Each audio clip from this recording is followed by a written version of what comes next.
Hello guys, welcome back to the channel. We're gonna have a look on Escape from Tarkov. That's a game that I'm playing a lot lately on my Twitch stream. And we're gonna have a look on it at, let's say, in 2022. Where can you find this game? Let's start with that. You can find it on escapefromtarkov.com. That is the website. And then it will say the beta is available pre-order here. At this moment in time, for the next 2-3 days, I think there is a 20% discount for those interested. You can find 4 different versions. A standard account is about $35 plus tax. The tax is depending on your country. Whatever the tax is on games, that is something you need to add. $35 for the standard edition, I think it is. Let's see if we can find it somewhere. Not immediately by the looks of it. You have the Left Behind edition, which is about 55, I think, and then for about $75 you can get the Escape or Prepare for Escape edition, and then you have the Edge of Darkness edition, which is the highest edition available, for about $110 plus tax. You can always start with a standard game and then update later on. You will only have to pay the difference. So if you buy a standard game for $35 and you decide like, okay, I like this game after playing it for a bit, then you can upgrade to the highest edition and you will just pay the difference. That is the first thing if you want to be able to have a look around this. The second thing is probably this page you want to have bookmarked. escapefromtarkov.fandom.com, and then you will be able to get onto this wiki page. It works like a Wikipedia, but only for this game in a way. And yeah, there you need to bookmark this for sure when you play this game, because there is so much stuff that you need to learn, and you will find all the answers in here. You can of course try to go through this, but it works like a Wikipedia. There are hundreds of pages of information. That's a lot of information to go through. So what most people do is they bookmark this page. If something is up, then you can always come here and look for it. I'll give you one example. If you click on this magnification glass, you click on it, and then you can, for instance, say gunsmith. We'll explain what that is later, but then you can see all these different parts. Let's say we go for part number 1, the first one. Why not? Click on it, there it is. And then it will show you what that is. It's one of the tasks that you need to do, and it will tell you when you will be able to unlock this quest, what you need to do, what are the requirements, and what are the parts that you need to use to get to that thing. And that is, for instance, what you can find on here. Next to that, let's say you loot around a little bit, and you find, let's say, a green bat. There we go, a green bat lithium battery. This is how it looks like in the game. This is what you can do with it. How many do you need? That kind of stuff. We'll come back to that in a second. When you buy the game, you will get a mail with some code or something, and then you can download it, and you will get access to the beta in a way. It's called beta because it's not officially released yet. At this moment we are on 0.12.12. That's the patch we are playing. And the 1.0, the official release, probably somewhere next year, if not in 2024. It's already in beta for a couple of years. I don't like to call it beta because it pretty much is a finished game in a way. Although they are very hard working and updating on it, but it is very much playable, and it's very hard, but also very fun. And then you get this thing here, which is the launcher. You can click on play, and then you can start playing. Over here you have change the servers. I would advise you to do that. By default, I think it's an automatic server selection. That gives you some issues sometimes from loading times and all that kind of stuff. So I do advise you change the server and select the servers which you have less than 100 ping on. In my case, I have just selected all the European servers more or less. If you click on that, it will take a while. It's going to look to all the available servers, and then it's going to give you a list of that, or it should do that at least. Doesn't always work, sometimes takes a bit of time. Not reacting. Oh, there they are. So you have an African servers, you have a couple of Asian servers, you have a bunch of European servers, some Middle East servers, some Russian servers, and a bunch of USA servers. So I advise you to select the ones where you have less than 100 ping, which more or less is what I've done for the European servers. That's going to give you the best times. Now, what is the game? It is a pretty much immersive looter shooter survival game with some MMO aspects and some RPG aspects in a way.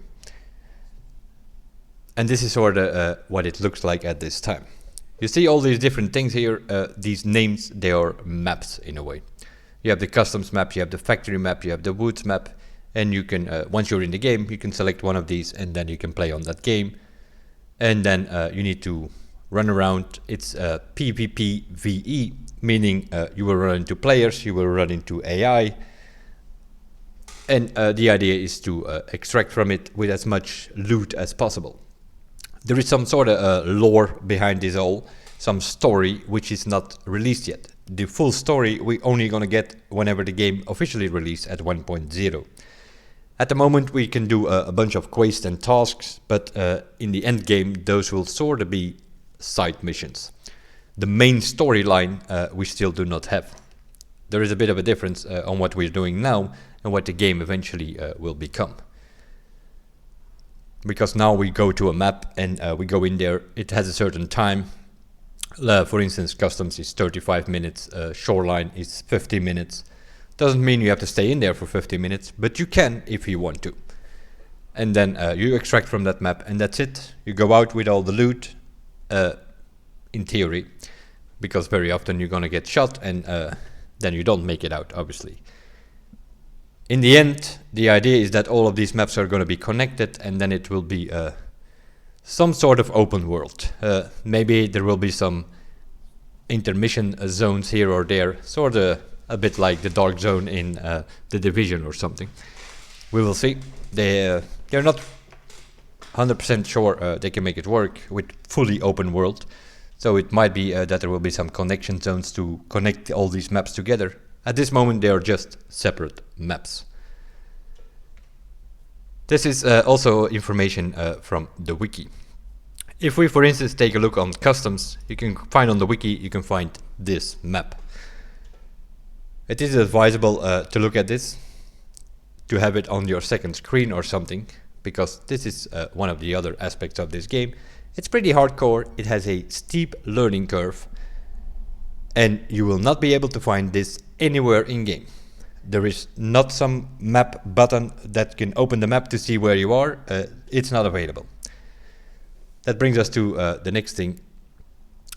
This is a pretty hardcore game. This is for people who are willing to put the time and the effort into it. It's not meant to be easy, as said by the developers themselves. And in a way, sometimes he's joking around, Nikita, and saying, it's not meant to be fun. Meaning that he made it pretty hard here and there, which is indeed the case. Knowledge is probably the best skill that you can have in this game. The more knowledge you have about it, the better you can go through these maps, the more fun you will have. You will be aware of certain angles which a new player is not aware of, that kind of stuff. So yeah, in the beginning you're gonna have to work with this. Once you have done many raids on it, you will know this map, for instance, by heart. This is the customs map. You can find these pictures on the wiki if you want to. Pretty much you can see all these green spots here. Another thing you have to learn is these are potential spawns. So if you spawn in here, then these two guys over here, these two green ones, will probably not be there. But this guy in the corner here might actually spawn in. So there might be another player that spawned in there if you spawned in here. So if you go over this road, then you need to know like, oh, I need to pay attention to this guy. Because you obviously you don't know what he has done. Did he cross the river? Did he come back? Did he went to customs? You don't know that. So these are all kind of things that you need to learn. And then you have crossroads here, trailer park, train to the port, all of these things on more or less on the edge of the map. Those are your extractions. And that is of course the next thing you need to learn. You need to learn the map layout and you need to learn where to extract. That's the first thing you need to learn. All the rest doesn't even matter at that point, because if you don't know any of this, where are you gonna go? You can run around a bit on a map, but eventually you're gonna have to extract. You need to know your extractions. My advice would be, as a new player, go in offline mode. You will not make any progress whatsoever, but just to learn the maps and learn the extractions, there is an offline mode available, which you can go in only solo. You can't go in with your friends or so. So you have to learn it solo. My advice would be do a few offline raids. Try to figure out, for instance, this map. In general, for instance, on this map, it pretty much comes down to the simple thing that if you spawn somewhere in the east over here, you will have to extract somewhere on the west. Middle river here and west of the river. Crossroads, trailer park, train to the port, train to Tarkov, those things will be your extractions. If you're in the west over here, then you will have ZB12, ZB1011, those things will be your extractions. Admin gate, something like that. Somewhere, you always go from one side of the map to the other side. There are a few exceptions, for instance ZB13 over here, but that works with a power switch. If you put on the power switch here in warehouse 4, then you can extract in the middle of the map as well. Those are things you need to learn. Customs would also be advisable to learn as your first map, because the initial tasks, the initial quest line available is very much happening on customs. So all of the beginning quests of the game, in a way, at this moment are in customs. I do say at this moment because, as I mentioned before, they are more or less side missions of the main story. The main story we do not have. Once the game releases officially, they're gonna drop us somewhere, probably on the streets of Tarkov, which is a map which is not even available at this moment. You're gonna have to do some tasks there before you can even leave that map, and then you can go to the next map, probably customs, and then you have some task over here, and then you can go to the next map, and so on. So it will be in that way it will be connected, and whoever does that everything perfectly will potentially be able to escape from Tarkov. Not many people will, probably. Next thing you probably want to learn is the woods map. This is not the best map around, but it is what we have. In the beginning only the south was available, but about 6 months ago, I think, maybe even a bit longer, they expanded this map with the whole north thing here. No, it's probably a year ago or so. So this is the woods map with the extractions. Also more or less on the edges of the map you find all of these extractions. Now if you look on this like this map, it doesn't tell you much, but it's good enough to learn where you are. A lot of trees, a lot of bushes. It's the woods map. You're in a forest most of the time. But you have some lakes and rivers and little towns available here and there. Like here you have the sunken village. Here you have the car extract with all kind of wooden houses over here in a little town. You can loot that whole place. Once you run a few times over this map is not as complicated as it looks the first time when you come on it, because you mainly see trees and bushes. Then we have a reserve, which is the military base. That's a bit of a different story.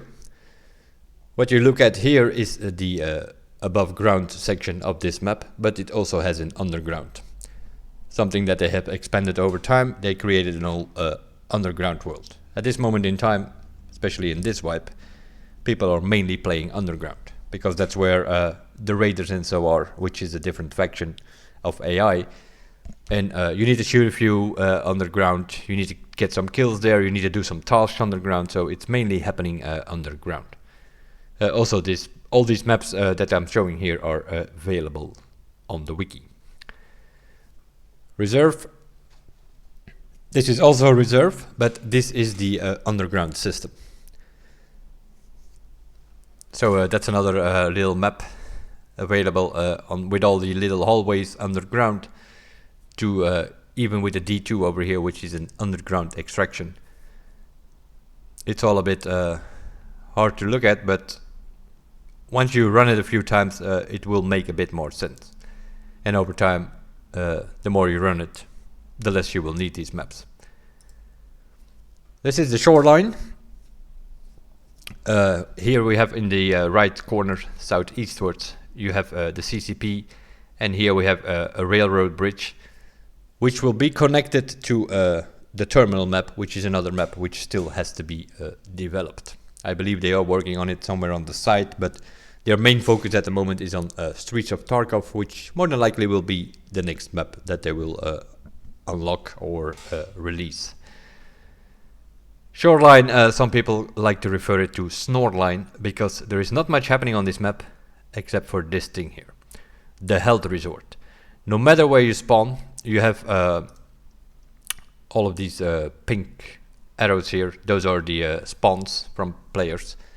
Everybody's gonna go to this place over here. That's where the good loot is, that's where your quests have to be done. Sort of this line here. You have the pier over here, you have gas station, power station, a bus stop terminal here, and then the resort itself. Most people will go always to there.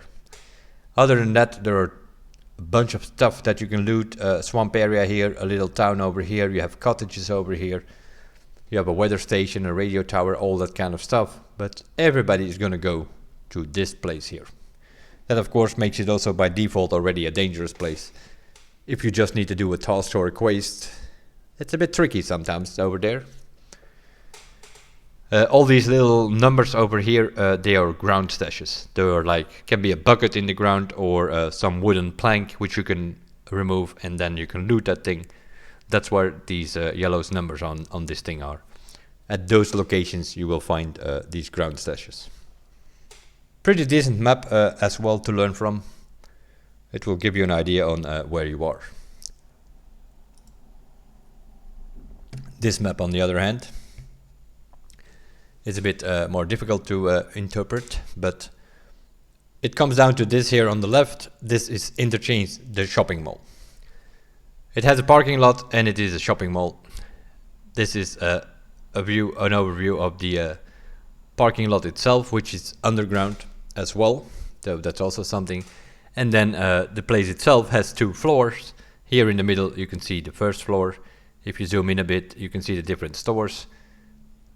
And here is the second floor. It's a shopping mall, basically. It's a bit harder to learn from this map, but you will get the idea. It's mainly knowing where the stores are, pretty much.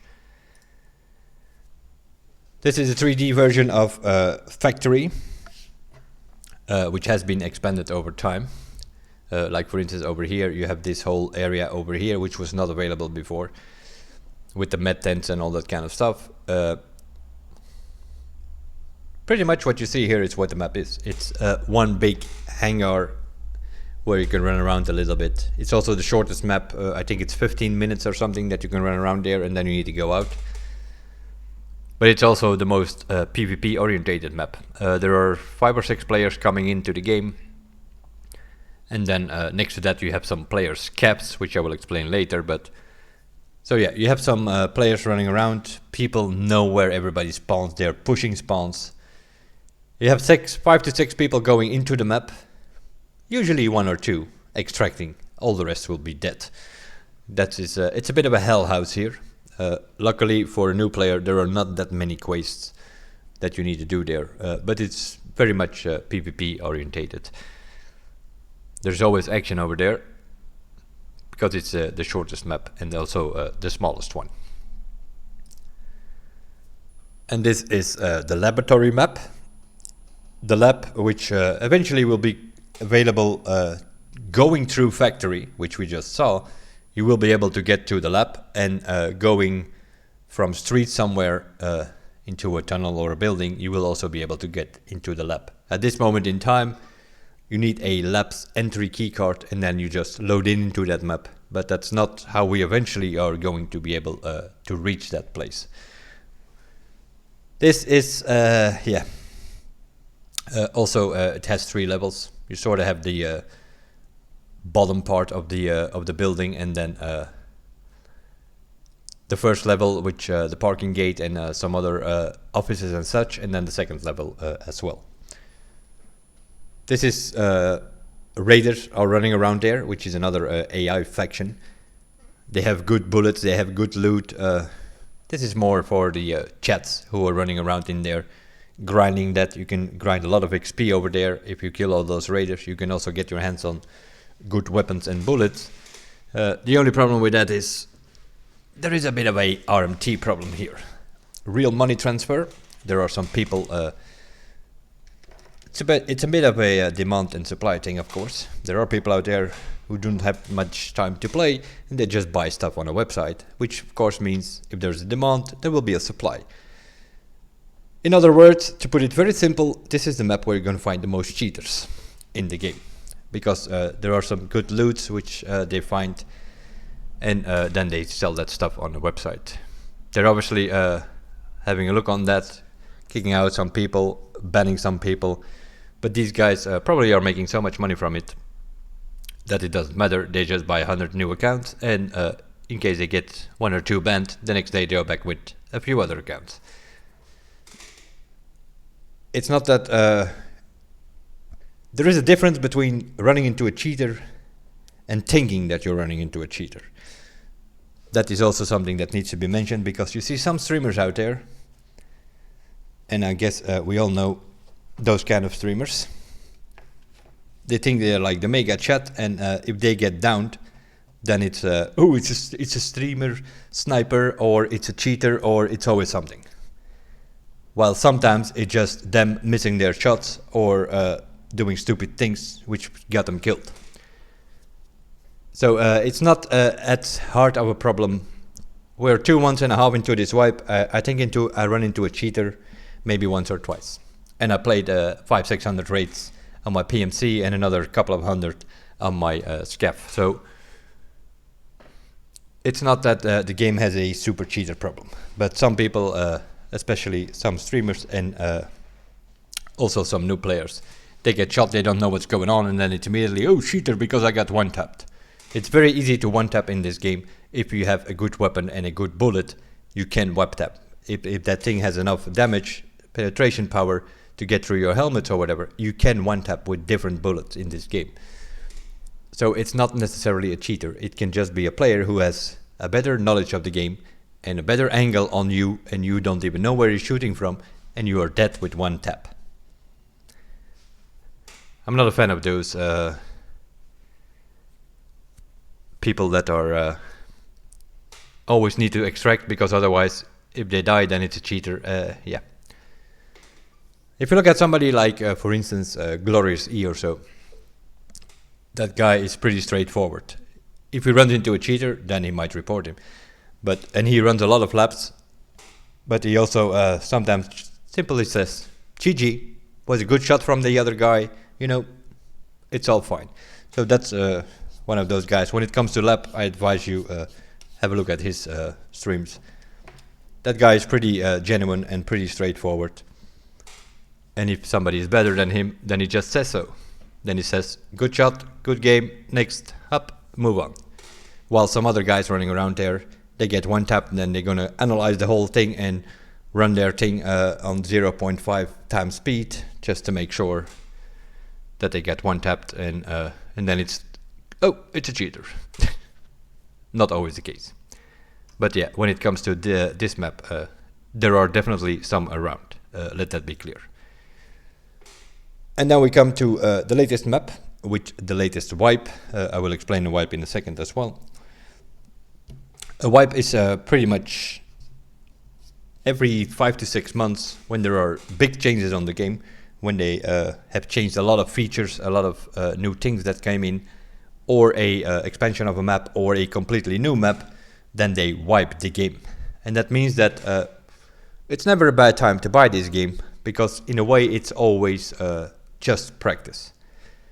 Because when there is a wipe, everybody gets wiped, every account gets wiped, and everybody starts back as if it was day one of the game. Which means the player level is more or less at the same level. Everybody's running around with the starting gear, a pistol, a couple of guns, and that's it. And then they have to work their way up through the levels, going through the tasks. The task also resets, so you have to start again with all these initial quests, which is, if this would happen in another game, in let's say other games that I'm covering sometimes, like racing games, I can already imagine like if this would happen in something like The Crew, and they would tell you after 6 months like, hey, we're going to reset all accounts now, and you have to start all over again and have to buy all your new cars again and grind for the parts again. Then the forums will explode and Reddit will explode probably because you cannot sell that to these guys. But in this game, it actually makes it most fun. The most fun part is when everybody, the whole players field is sort of balanced out, and that is the beginning of a wipe. And so in this game, people appreciate the wipe. Whenever the game releases eventually, there will be probably, you will have some sort of two accounts in a way. You will have one account which keeps on going, will never wipe, and then you will have a seasonal account which will wipe every 3 months or every 6 months. Not very sure where they're going to go with that. They're still trying to figure it out how they're going to do that. And then whatever you do on your seasonal account, when the season is over, that will be transferred to your main account so that you can sort of keep going on one account. And if you prefer to have wipes and start all over again from time to time, then your seasonal account will be the one you play more on, I guess. We'll see how that goes. At this moment in time, there is no seasonal account, so or there is no main account, because the wipe happens, it happens for everybody. And that's why you see this game, for instance, in December, there was a wipe.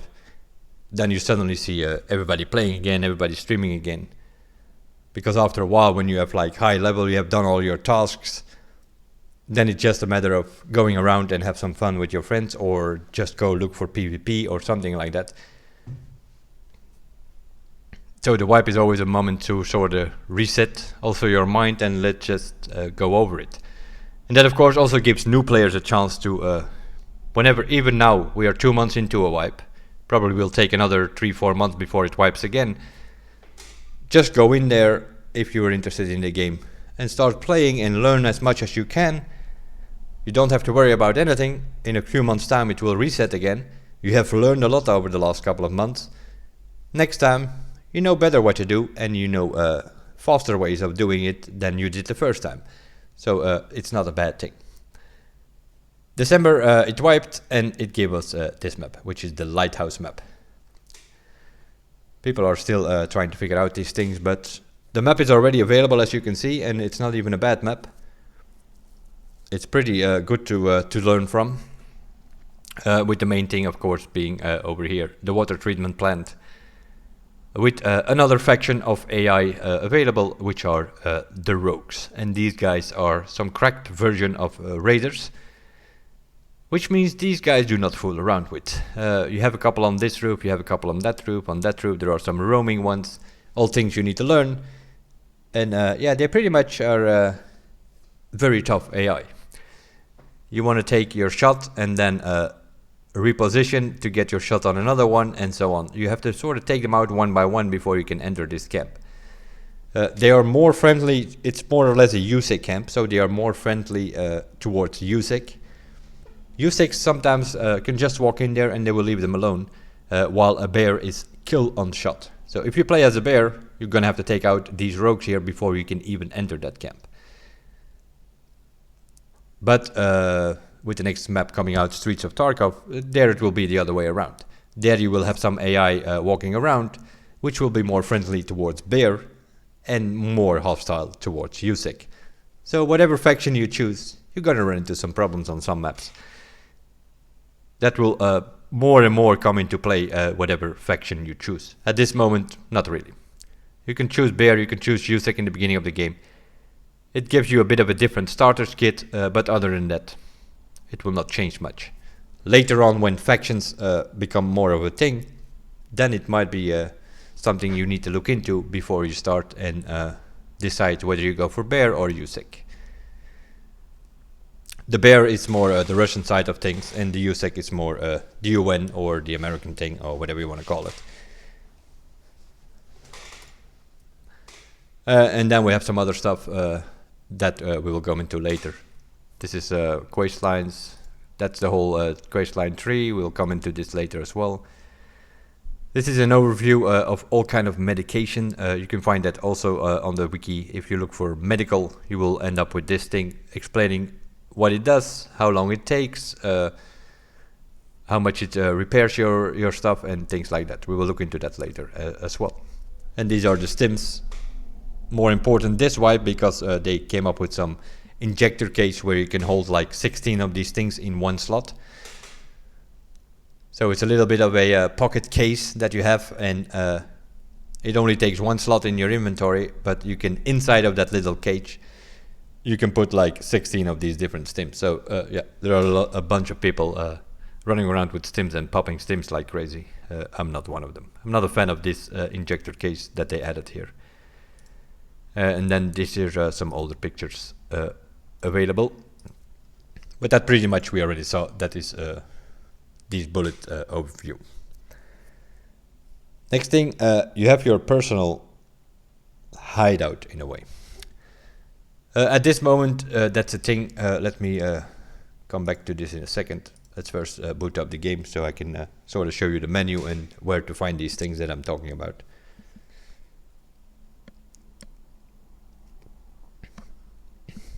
That is if the game is available.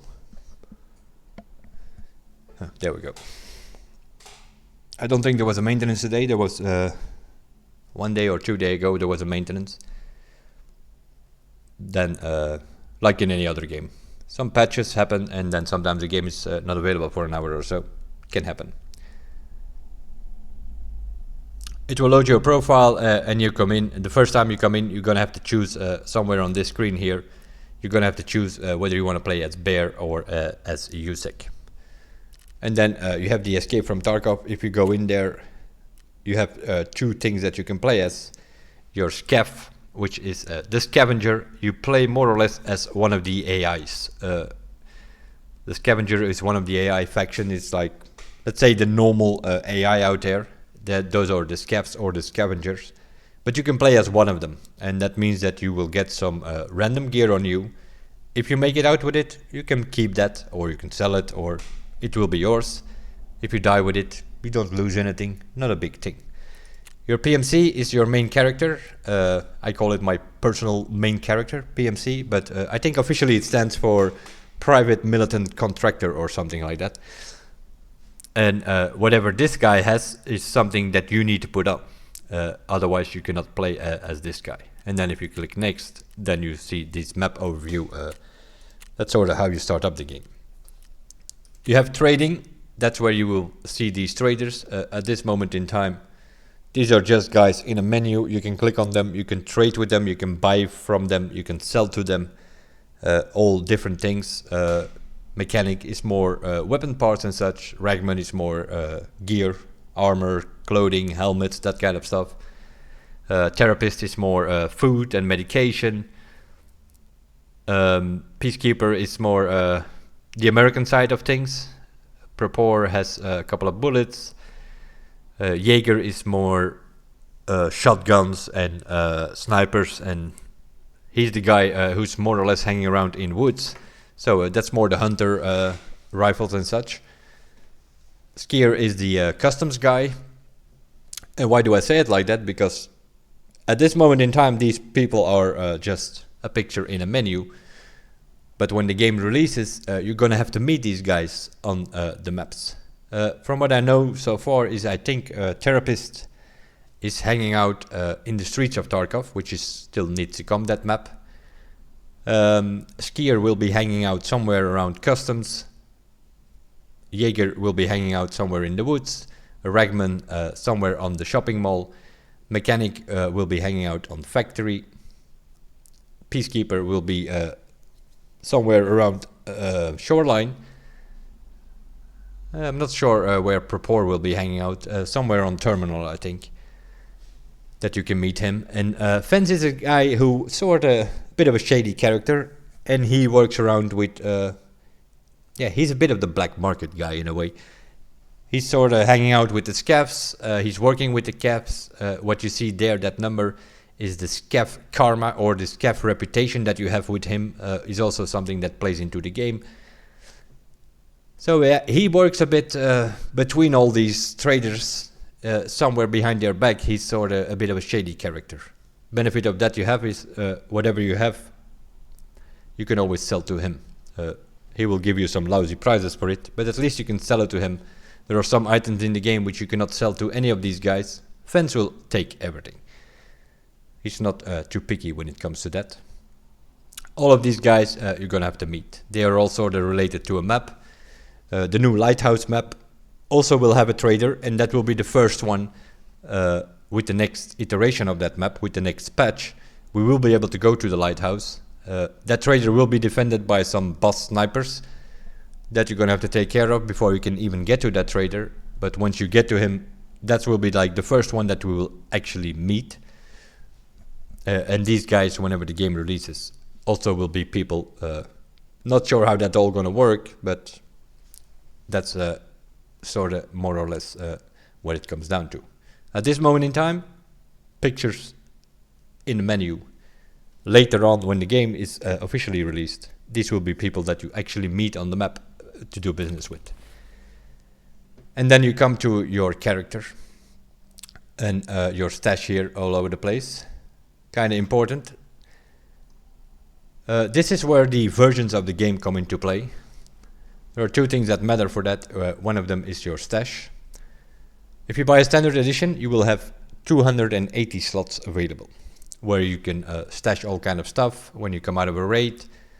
Let's say that backpack, I want that here, then you just drag it over there, and you put it over there, but that takes some place in your stash. So with a standard edition, you have 280 slots available.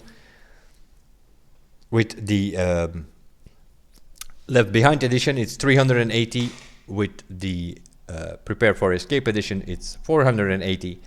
And if you buy the highest edition, which I have available here, then you have 680 slots in your inventory. So that's a lot more space. So is this pay to win? No, obviously it is not. It just gives you a bit more space to work with.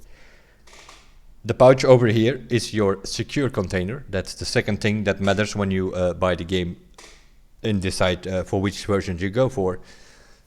If you buy the standard edition or the Left Behind edition, you will get a alpha container. That is 2x2 slots. If you buy the Prepare for Escape, it's a beta container, which is 2x3. And if you buy the Edge of Darkness edition, then you get a gamma container, which is 3x3. Whatever you put in here will always make it out of the raid. No matter if you die or not, it will always make it out of the raid. There is some things like found in raid status and so, which kind of important. But the only thing you need to know for now is that this thing here, whatever you put in here, it will make it out. And that's sort of, yeah. If you buy a standard edition, you only have 4 slots. Now we have 9 slots available. And then you do a bunch of quests and tasks that you can do. And then you potentially might be able to get your hands on a Kappa container, which is 3x4. That's the second thing that matters. And then you have these traders. That's the third thing that matters when you buy the edition. And with each of these traders, you have a certain reputation. If you buy a standard edition, you have no reputation with them. You start with 0. If you buy the highest edition, you will get 0.2 reputation already with them to start with. If you click on one of these guys, let's say Prepare, then you will be able to find your, over here, your reputation. 0.93 I got with him here now. I started with 0.20, but then you do a bunch of quests for him, and every time you succeed a quest, the reputation with this guy will go up. And that's sort of how you get them higher. At this moment, it doesn't do that much, other than the fact that it will unlock more things. Level 1, this is level 1 Prepare. You sort of have some stuff available that you can get from him. Not that much, because he also has a level 2, and he has a level 3, and he has eventually a level 4, and then you can get more stuff from him. You can get more guns from him, more things, and then if you click on the overall, then you can see everything that he has available on the highest level eventually. And you need to play through the game, you need to level up, you need to do quests for these guys. There are 3 things that matters to level up these traders, and that is what you can find over here. The first thing that you can see here is your level. So level 1 here, that will be available in the beginning. Level 2, you're gonna have to need some requirements. Let me see if I have, I think I have a trader Ragman, which I don't have. It goes the same for all these traders, but this one I can show you better because this one I don't have on the maximum level yet. As you can see, that counting is still not light up. And then you can see your current attitude. You have a level, you have a loyalty with these traders here, and you have to spend some money with him, or either you sell to him or you buy from him. At this moment I have this guy on level 3, for instance. I am level 38, I have 0.66 reputation with him, and I have spent 38 million with this guy. The next loyalty level will happen on level 42.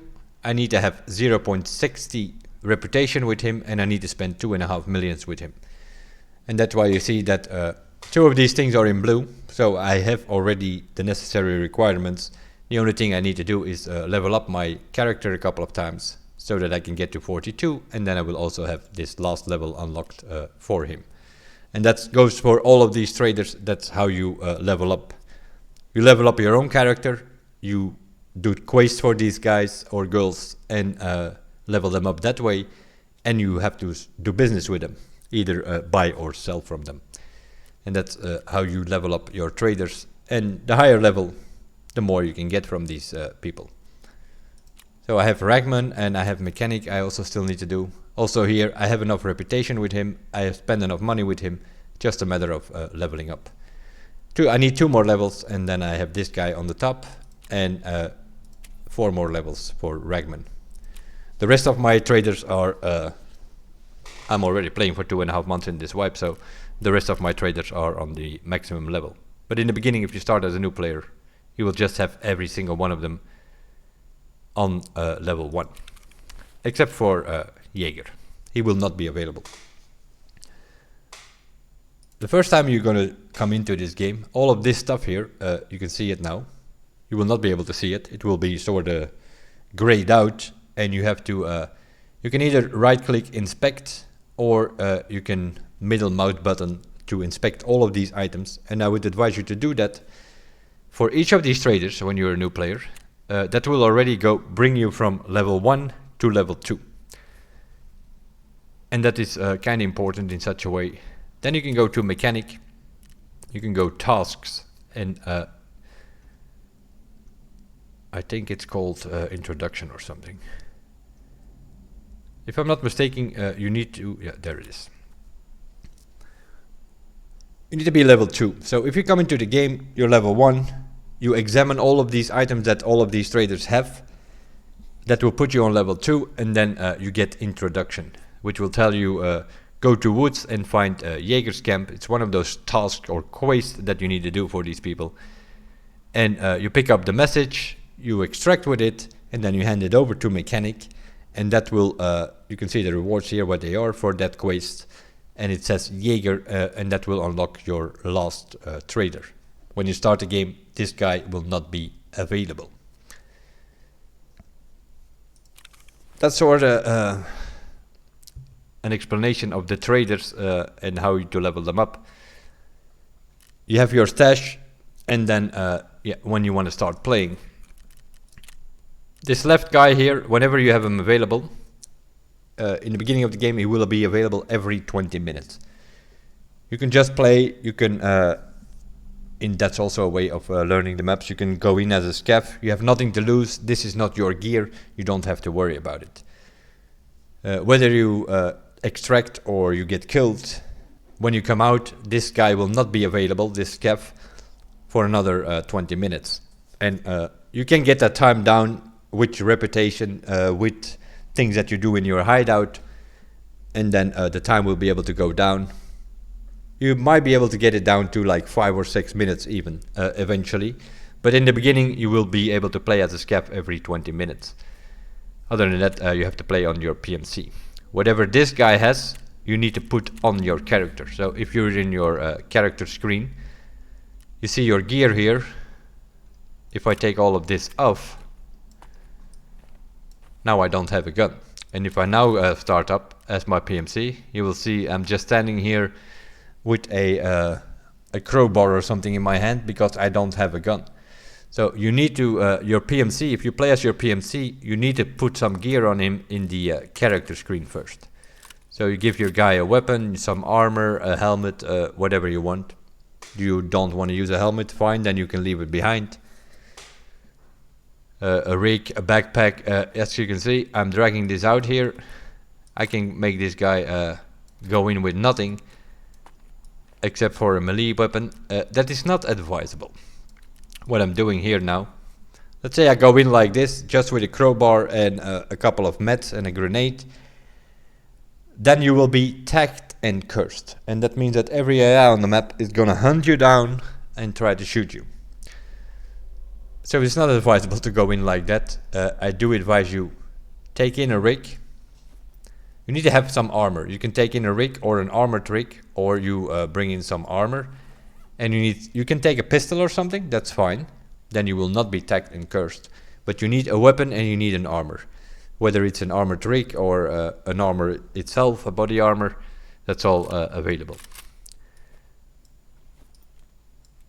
Just do not go in with just a knife or something. Every scav on the map, every AI on the map is gonna hunt you down. You're gonna have like 5-6 AI storming at you because you are tagged and cursed.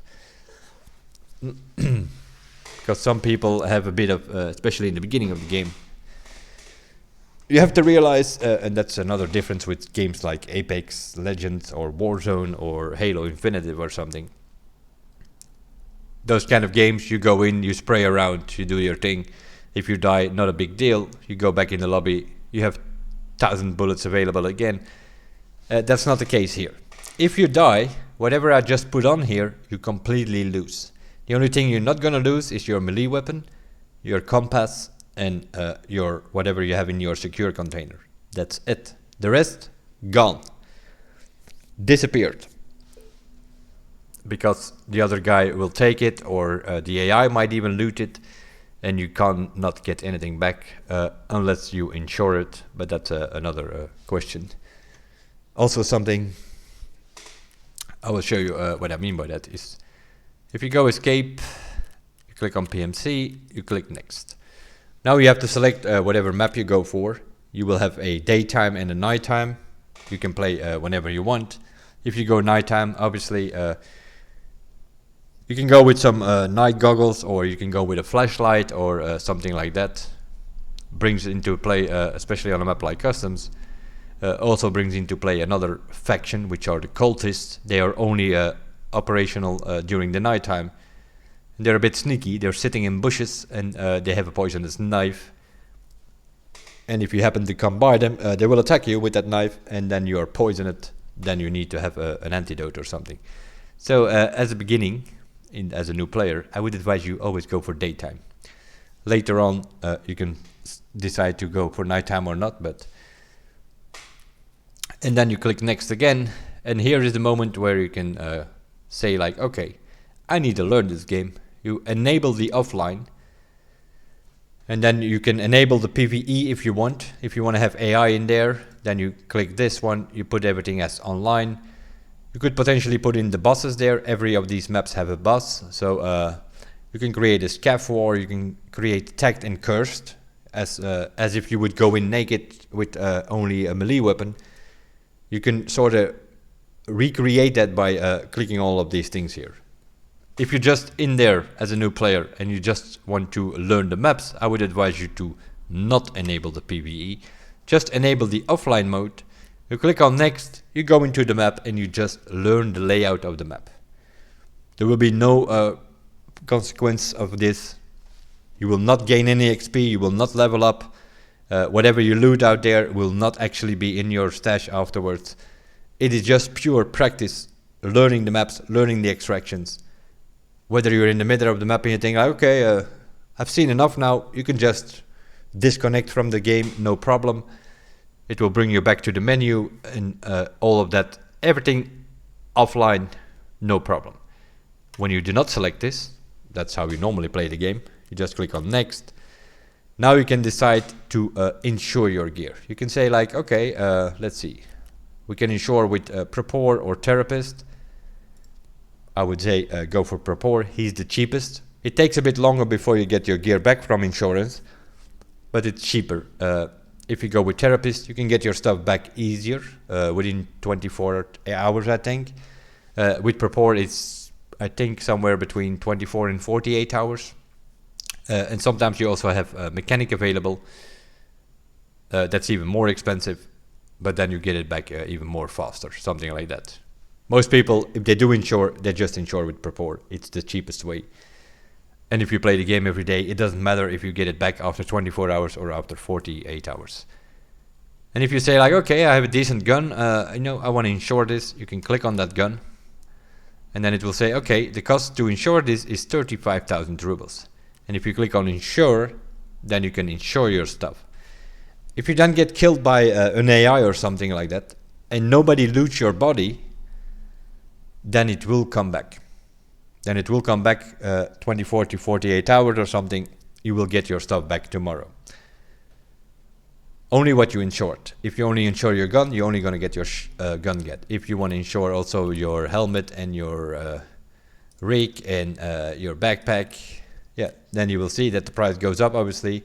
Now, insuring all of this is going to cost you 66,000 rubles. And this is not even the most fancy gun around. If you have a better gear, better helmets, and all that kind of stuff, then it's gonna go up to 100,000, 200,000 insurance. And you also have to take in consideration, if you get killed by another player and you have some decent gear with it, he's just gonna loot you. He is just gonna loot you, and if people loot your body, you will not get anything back from insurance. Because Prepor over here is gonna send his dogs into the field, and if his dogs find your gear, they will bring it back. But if somebody else looted it, the dogs will not find it, and you will get a message from him, sorry mate, but my dogs did not find anything out there, you're not gonna get anything back. And that is why me as a solo player, I never ever insure. The only moment when I insure is when I know I'm gonna be up against some bosses or something, high level AI, bosses, raiders, rogues. If you're gonna have to fight those guys, then there is a good chance you might be killed by one of the AIs, then you can insure. But in all other circumstances, as a solo player, as a new player, I advise you, do not insure. It's gonna cost you a lot of money, or just insure your something like your helmet and your headset. People usually do not pick up. They're gonna pick up your guns. If you have a decent gun, you will not get that gun back. They will pick it up, or at least if you have some decent bullets, they will loot your magazine. They will loot your pistol grip. They will loot your suppressor. All of these things which are worth most money on your gun, they're just gonna strip that gun completely, and you get like half a gun back. Not even worth getting that back. You can buy a new one for cheaper amount of price.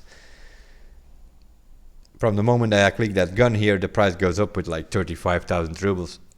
I can buy an AKM for 35,000 rubles instead of insuring it for 35,000 rubles. So I'm showing it to you. You can insure, and if nobody loots it, you get it back.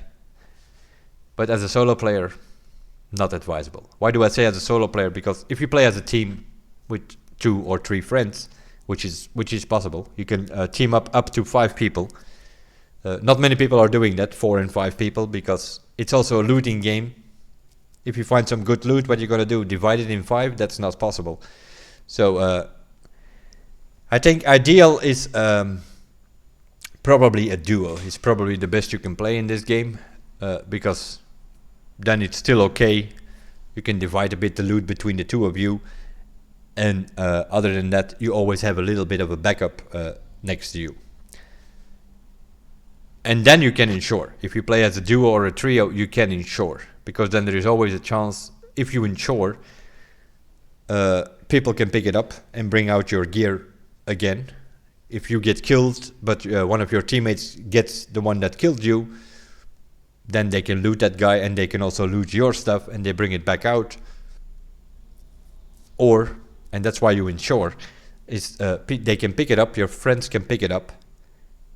Although they loot it, as long as it's somewhere on the map, Propower and his dogs will find it. So what happens is they loot your body, and they will drop your gun and your gear, which you have insured. They will drop it in a bush somewhere where nobody else will find it. And then you will get your gear back as well. It's a bit of an insurance fraud in a way. And if you play with 2 or 3 people, that is advisable to do. If you play solo, I would never ever insure.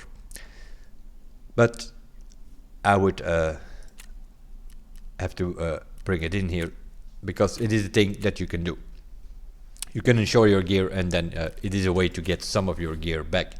Because in all other circumstances, if you don't insure, you get killed, you lose everything that you have on you.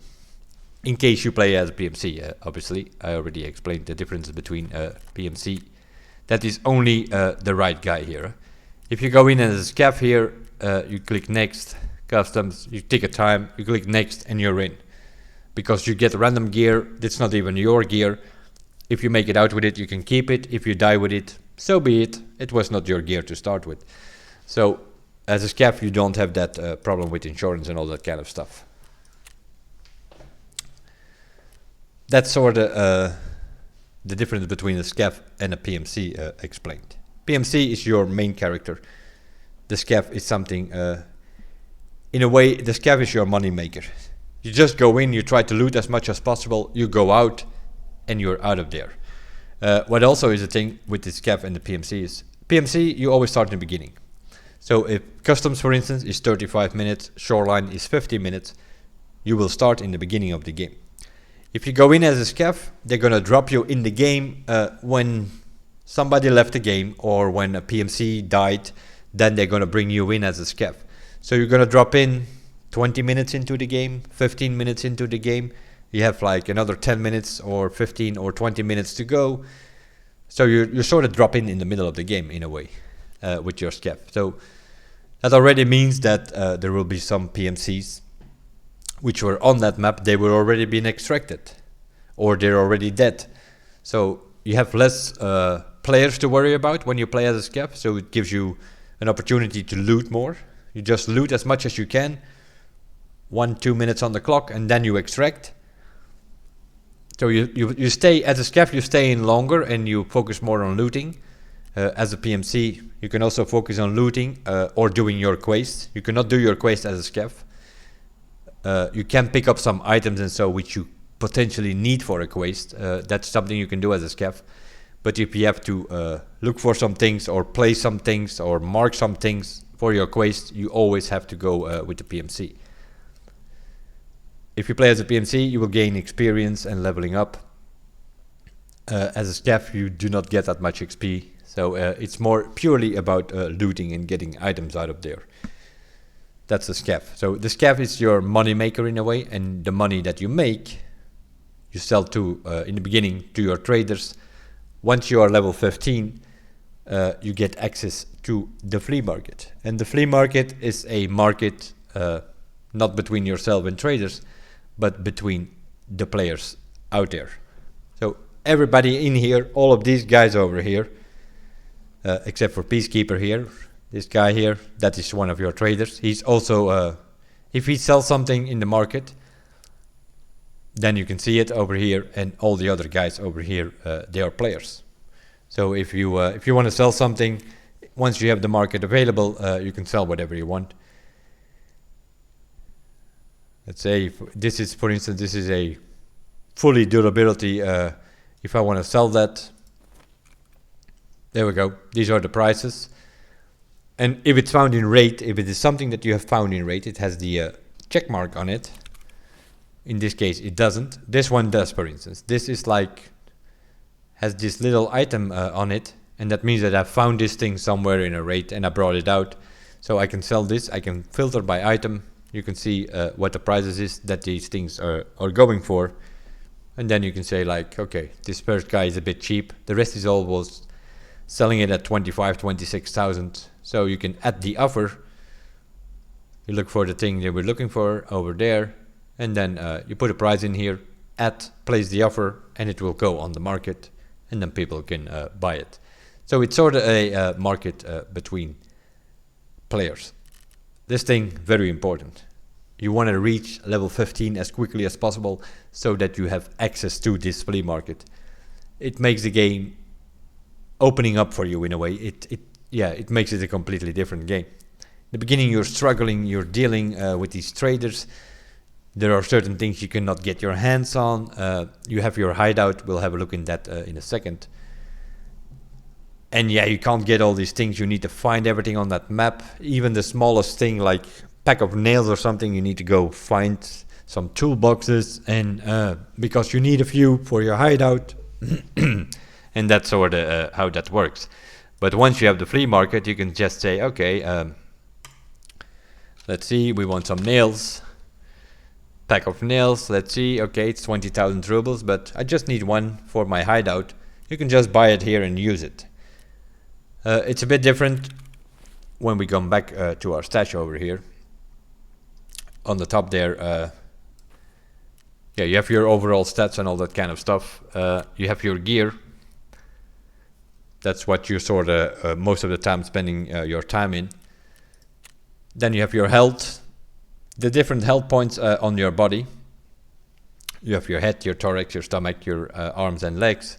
They all have different health points. In a raid, that's kind of important. If somebody shoots you in the arm, you're gonna either your arm is gonna be gone, or which means you're gonna have to do some surgery on it or something. If you just, let's say you lose half your arm, then you need to repair it by healing up. If you have a light bleed, you need to stop that bleed, that kind of stuff. That is your health screen here. The skills, 1001 skills, not something you have to worry about at this moment in time. Once you start playing as a new player, these things will level up. Endurance levels up when you are walking around. If you look on your character, you see over here, this first number here is your weight. If this number is white, you are underweight. If this number is yellow, let me see. There we go. Now it's 40 kilograms, just because I put a box of ammunition in here. If this number is yellow, then you are overweight. If the number is white, then you are underweight. Is that important? Well, it's important for your endurance and your strength. If you're underweight, that's when you will level up your endurance. If you are overweight, that's when you level up your strength. Endurance, the higher level you have, the longer you can walk. Strength, the higher level you will have, the better you can jump, the better you can move, that kind of stuff. These two are pretty important, endurance and strength. So what you often see is that people are trying to cheese this strength skill by putting in some cheap shotgun shells or something in their backpack, and then they start a raid already overweight, trying to level up this faster. I run around with some pretty light gear from time to time, and that explains why I have almost a double level of, more than double level of endurance compared to strength. The highest I have here is metabolism, which is eating and drinking in the raid, which you often do, and that sort of that levels up the quickest, I guess. Once you are level 51 in each of these different skills, then it will go into elite skill, and that means that you will get the maximum bonuses, the maximum benefit of it. That's where a bit of the problem is, especially with endurance and strength. There are many people chasing that and trying to get this at elite as quickly as possible, and then they can just pretty much, I'm not going to say they can keep running, but in combinations with some stims that they pop, yeah, they can keep going, and they have a huge advantage. This strength and endurance thing is a bit broken, especially in combination with stims. Especially the difference between somebody who doesn't have it on elite and somebody who has it on elite is quite significant. That means you have stamina. If you're running around, your stamina goes down. And if you're sprinting, it goes down faster, and at a certain moment your guy is gonna stop because heavy breathing, he needs to take a break, and your stamina needs to regain, so you have to walk for a little bit before you can sprint again. While these guys with the lead sprint, yeah, they sprint like 2-3 times as long as you can with your lower stamina. This is one of those things, it's on the list that they will check out, and they will try to balance out as much as possible. But at this moment it's a bit broken. And the rest, yeah, it's sort of self-explanatory. Health has to do with the fact that you heal. Vitality, if you cut yourself on barbed wire, and so that's when that thing will level up. Also, that people are cheating, they're just walking through barbed wire sometimes to just get this vitality up. Stress resistance, that's how you handle yourself in fights and such. Perception has to do when you search something on a loot, when you're looting it and you're searching it and you're picking it up. That's when you can get your search up, you can get your perception up. Perception, if you have this one on elite level, you can hear a little bit better. You can hear further. Some people say it's completely broken. It's not that broken. You can hear a bit further, and doesn't necessarily have to be an advantage. Because you hear things which, in the beginning of the game, you hear like, let's say, at 50 meters away. And now you can suddenly hear things which are like 200 meters away, which is not always an advantage. But you can hear a little bit better. But it's not like that you can hear people from the other side of the map, like some people try to tell you.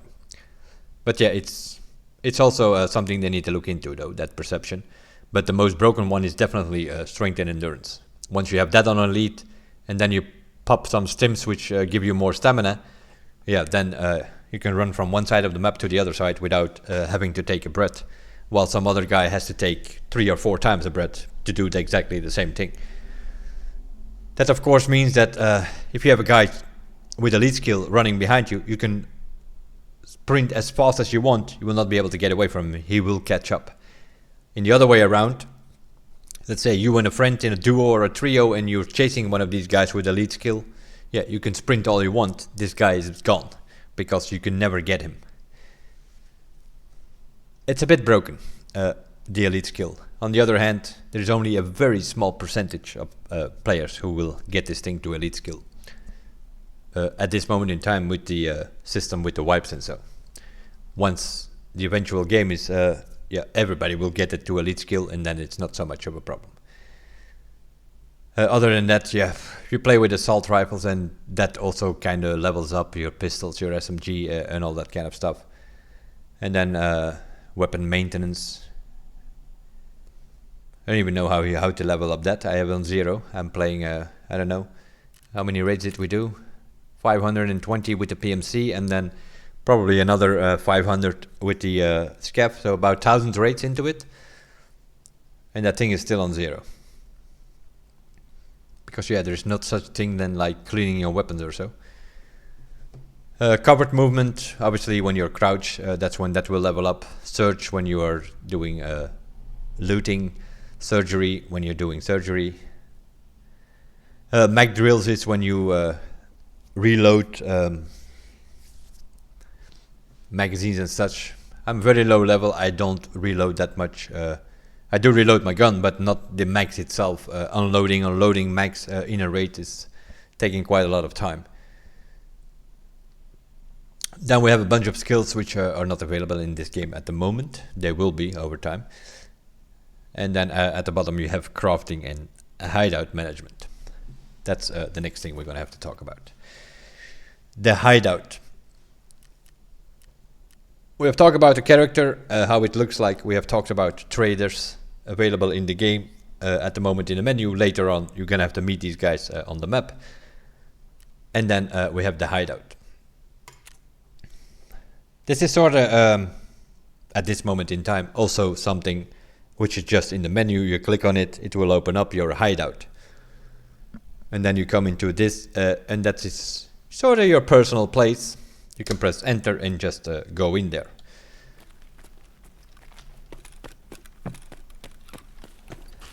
You have your rest space, you have a library, you have your heating over here. You have a bit of a nutrition station, kitchen, whatever you want to call it. You have a desk, you have a med station, you have a water collector. You're making your own booze here in the booze generator, little kitchen. The generator itself, which is powered by fuel, obviously. You have a Bitcoin farm.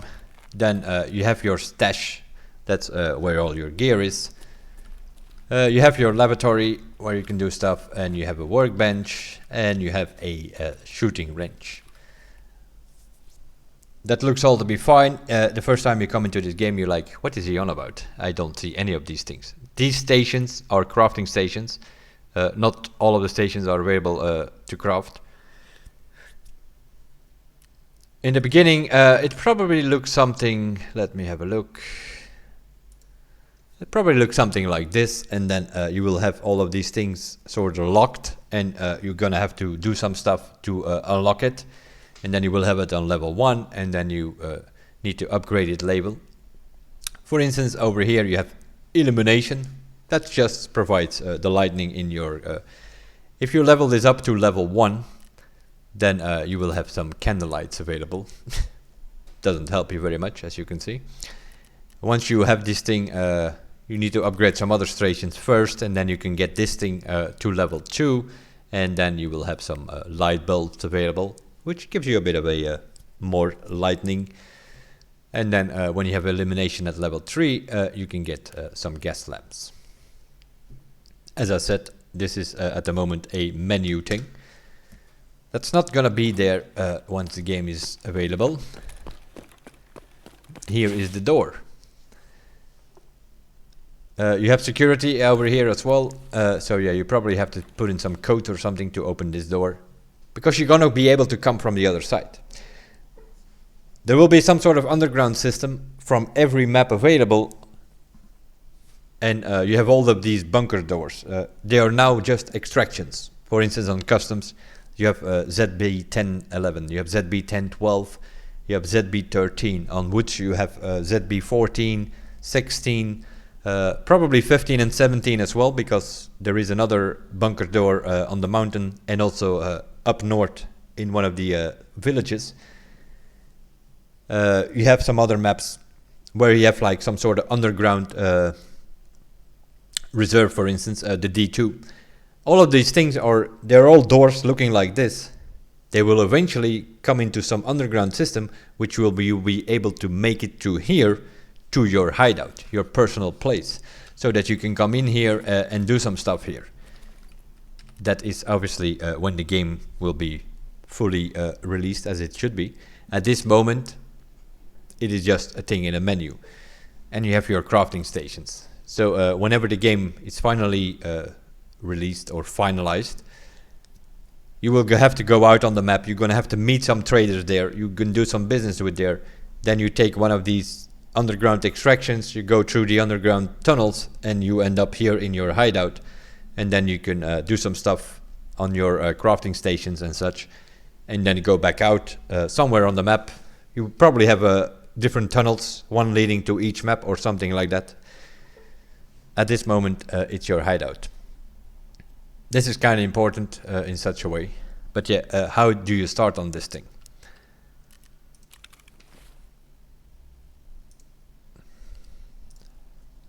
This is sort of the hideout tree. Link will be in the description to this document as well. You sort of start with workbench level 1. The workbench is one of the things, as a new player, I would advise you to immediately upgrade. You will be able to upgrade everything to level 1 sort of. There is sort of, you can do workbench, laboratory, illumination, security, heating and vents. You will be able to do immediately. The vents, level 1, you can immediately upgrade 25,000 rubles and your station will be level 1. Heating, you need 25,000 rubles and 2 classic matches.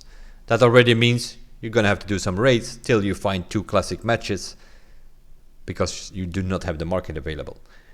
Once you have the market available on a later stage, like here, let's say med station level 2, you need 2 blood set, 3 salines, 3 medical, 5 S mark, You can just buy these things once you have market available. That's one of the things why the market will open up your game a little bit.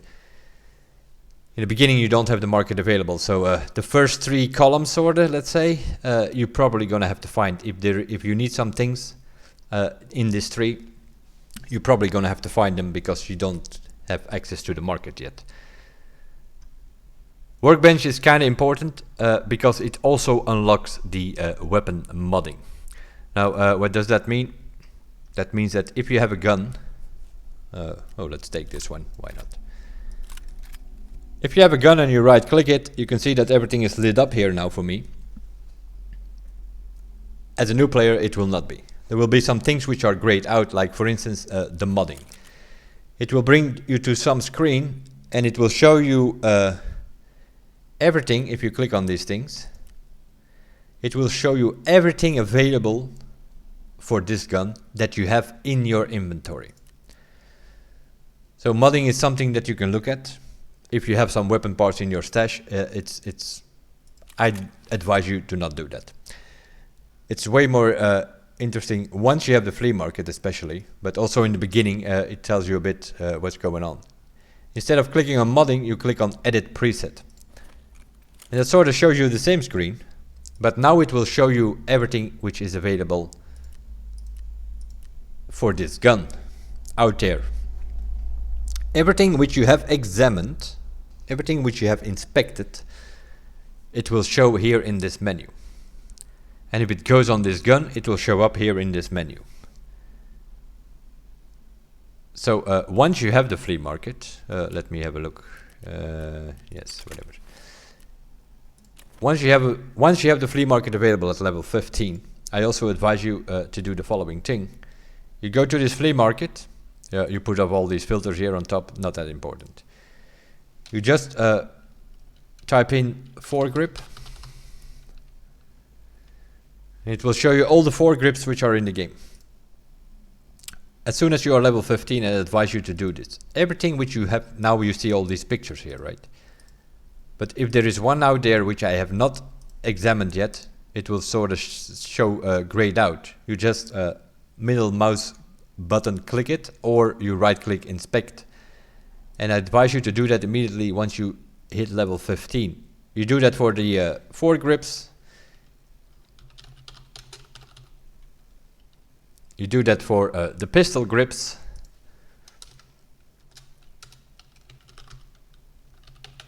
Suppressors, I would also advise you to do if you do not find it. You can also do it specifically if you just go into, don't type in anything. You can, borders, not that important. Gear, if you want to examine some gear. Ammunition, if you want to examine some ammunition, you can check that.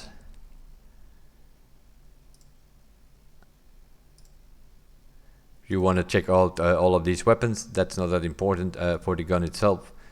You want to mainly do weapon parts and mods. And then you have the foregrips. Examine all of those. Muzzle devices, suppressors. Examine all of those. It's kind of important. Sights, scopes, optics, whatever you want available. The more you examine here on this market, because you will find some things from time to time on the game, especially in the beginning, and then you will examine those. You might find like a couple of these things here and there, then you have those examined, but not all the rest.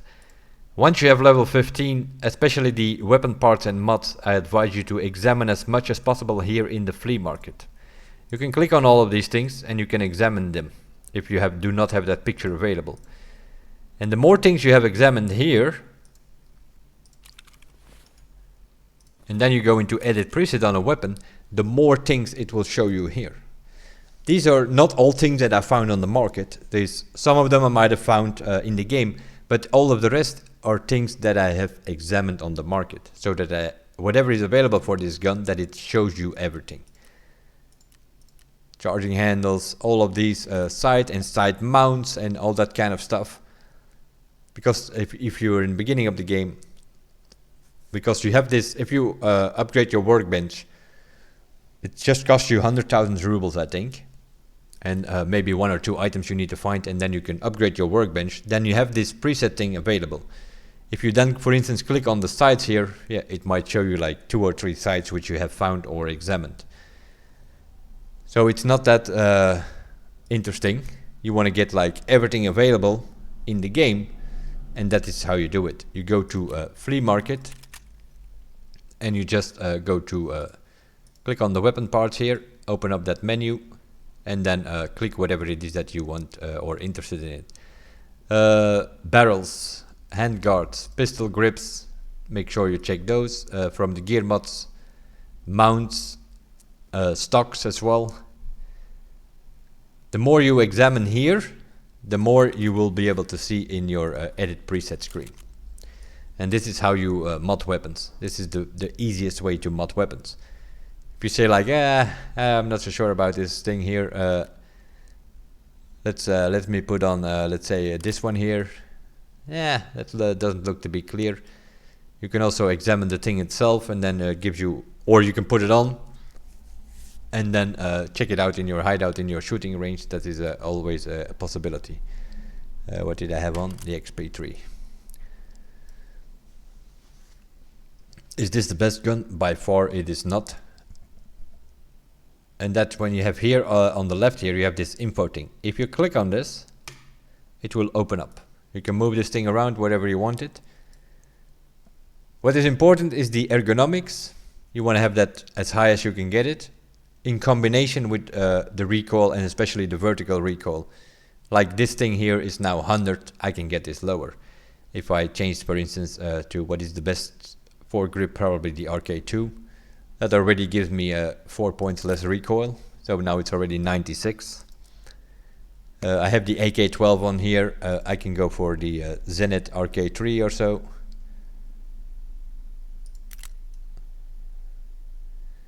You can change the stock to something else. Let's see. Let's put on the Zukov. Now we go vertical recoil already to 83. So yeah, you see the idea here is I keep on doing this. I'm going to get this recoil lower and lower. I can probably get this, let's see, if I do this, something like this, I can change. Let's see. Don't immediately see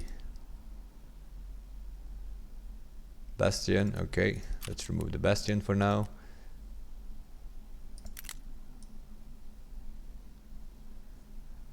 Something like this, and then you put the RK2 back on. 83 again, 31. Now the ergonomics goes up a bit. So yeah, you can play around with it. Yeah, you get the idea here. You can play around with this and make this gun not what I needed now. Let's go back. So this is some sort of, let's say, medium build that I have here now. Recoil is 100. I can make this easily better. This is some things that I put together with all kind of stuff that you can buy from the traders, which is always cheaper than when you buy stuff on the market. Like for instance, this RK2 is probably the best. It's either this one, this sideways one, or you go for the RK2. It's the best foregrip. But that thing, I don't know what it goes for, 70,000 or something on the market. And the same here, I just have an AK12 pistol grip, but the AKGS 74 or the RK3 from Zenit, it's probably the best one. The Zukov stock is, you get the idea. You can play around with this. Now we already brought down the recoil from 100 to 83 just by changing these 3 parts. Then you can still change the handguard. You can potentially get some more stuff from the suppressor. Like this one, we have 31. I can probably get, if I put on the PBS, there we go. Now I already have 77, and the ergonomics is still fine. It's around 30, so we still have some decent ergo. You can change the handguard. You can probably get another point or two from changing the charging handle here to the new one that they have put in the game. There we go. We got 2 points more ergonomics now.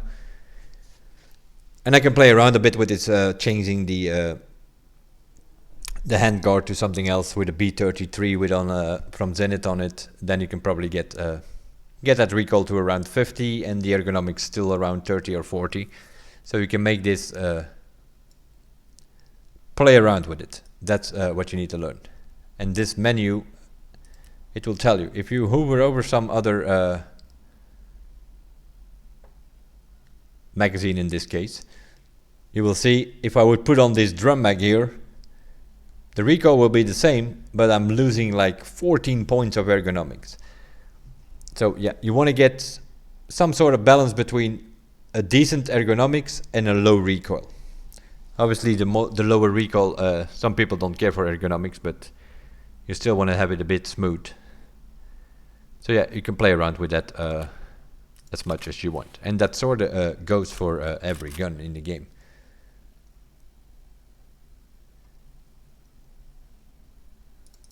Let's see what we got here on this one.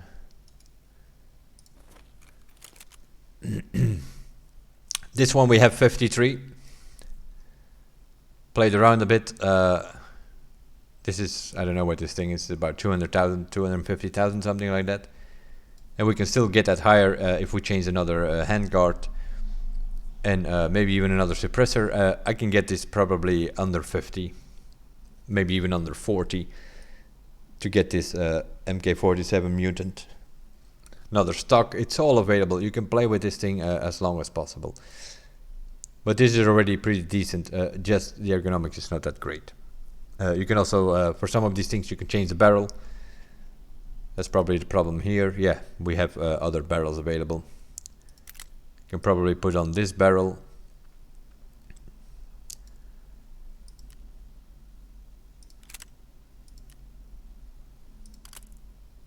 $51, we're already almost under 50. And then play around a bit with the stock and some other stuff. You can make this available. That's the idea. You want to get these ergonomics as high as possible. You want to get the recoil as low as possible.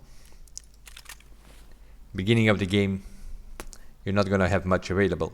So that's another thing why the market, once you hit level 15, the market will open up for you.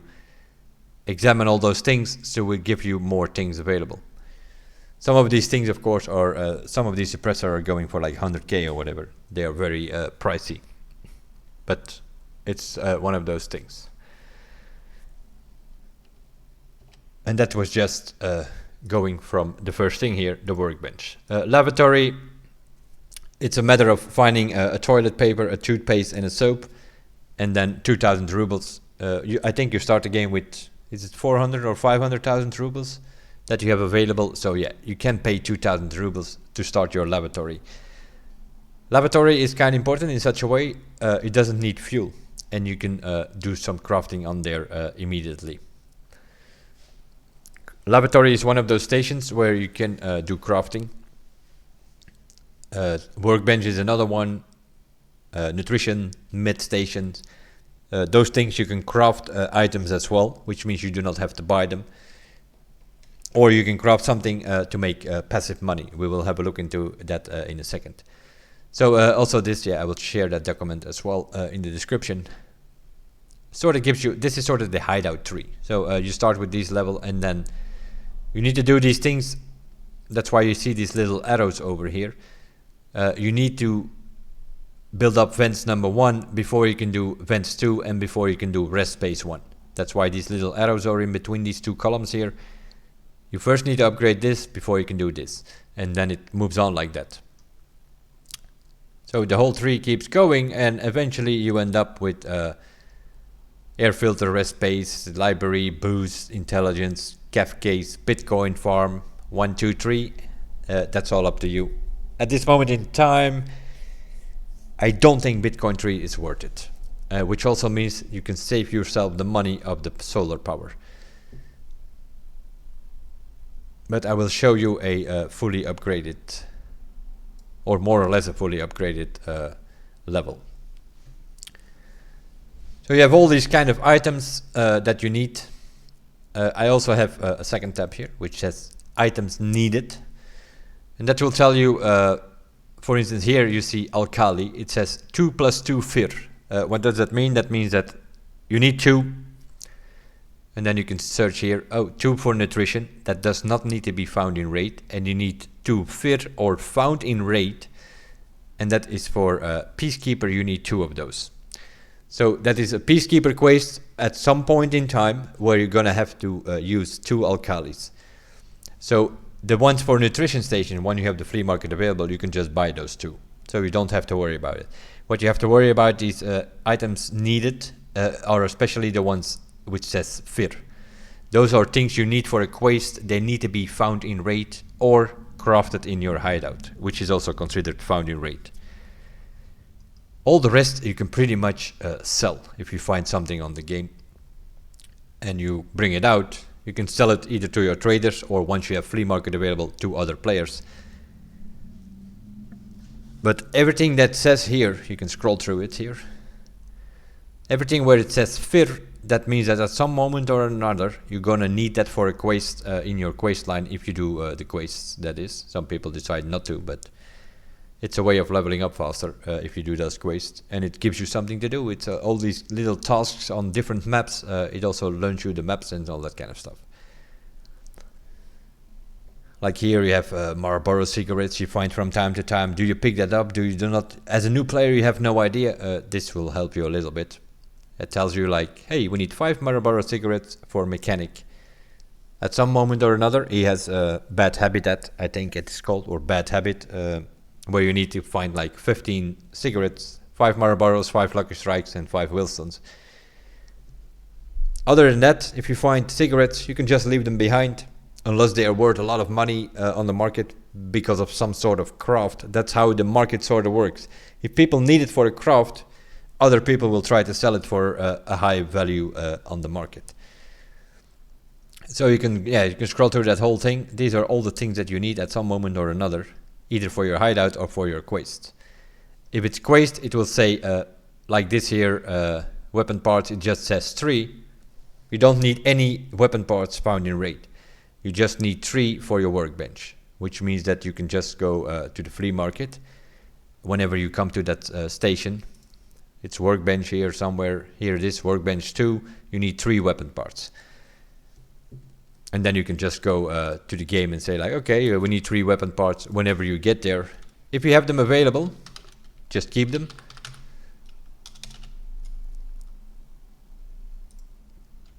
There you go. Or you can just buy for 30,000, you can buy 3. And then you can use that to upgrade your workbench once you have the flea market available. That's what is helping you a lot once you are reaching level 15. Beginning of the game, you don't have the flea market. Let's say you come to that station quicker than you are level 15. Yeah, then you're gonna have to find these things on the market. And that is sort of those things. I for instance have them sitting in here. You see here crafting quests. If I open that box, these are all kind of things that at some moment or another I'm using for crafting, or I need it somewhere, like the defibrillators I need later for a quest, I think. So I keep that in here. Then there are also daily quests and weekly quests. That's another box that I have here. All of these boxes, that's also something you need to buy or get your hands on somewhere or another. Usually by questing you can get some items sometimes. These are things, a daily quest or a weekly quest, you never know what's going on. And so what I've decided to do is I decided to make another box here where I keep like 4 of these things all over the place. And then let's see if we have some dailies available. Peacekeeper, let's see, task. So you go to tasks, you get the whole quest line that he has. And then this one here, available for 20 hours. This is a find and transfer. I can just say, okay, hand over in raid phase control relays. Okay, so if I now go to my daily weekly box, let's see, here I have 4 relays sitting. So now I can just go to my trader and I say like, okay mate, I'm okay with this daily, I'm going to accept it. And I'm going to turn that in.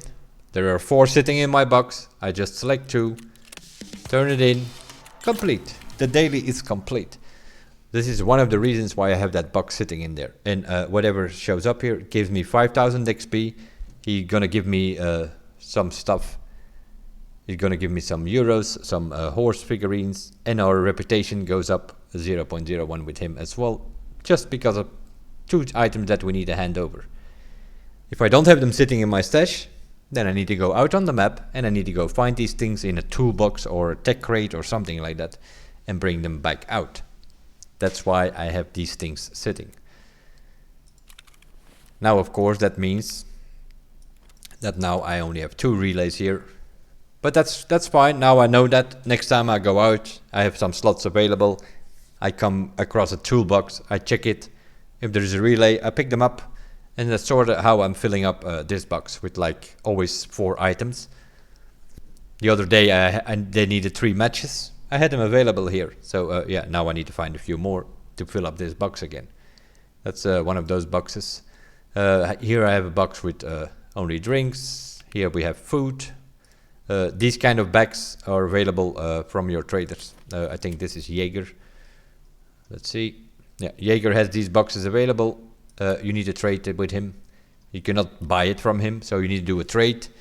He needs 10 hot rods, 5 tarcolas, 5 herrings, and 5 squash. You can go to something like Interchange Shopping Mall in the back of Goshen. You can find these things. Woods, you find a lot of food.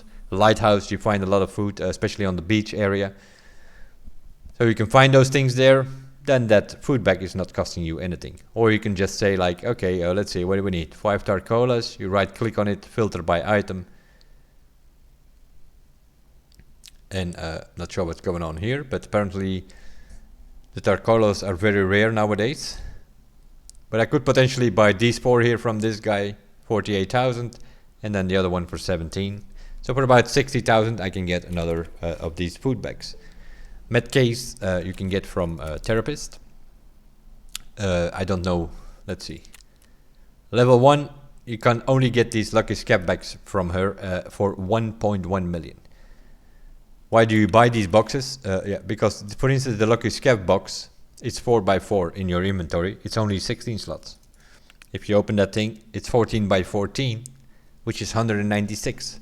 So you gain 186 slots in your 180 slots in your stash by buying one of these boxes. Same goes for meds. These, for instance, are all different stims. These are long-term meds, things which you can use a couple of times.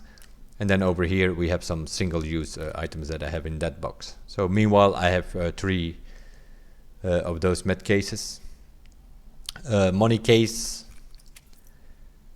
Yeah, if you click on level 1, you can only get that. Level 2, she already has a med case available, but only for a barter trade.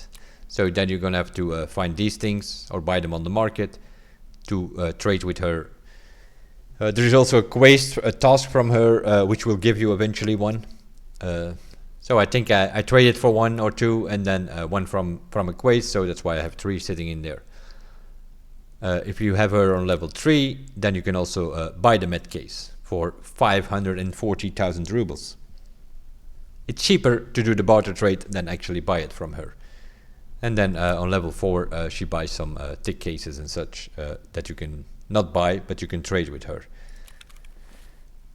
The lucky scav box sort of it holds all kind of barter items. So these are all items which you can go to one or another trader with and you can barter with them.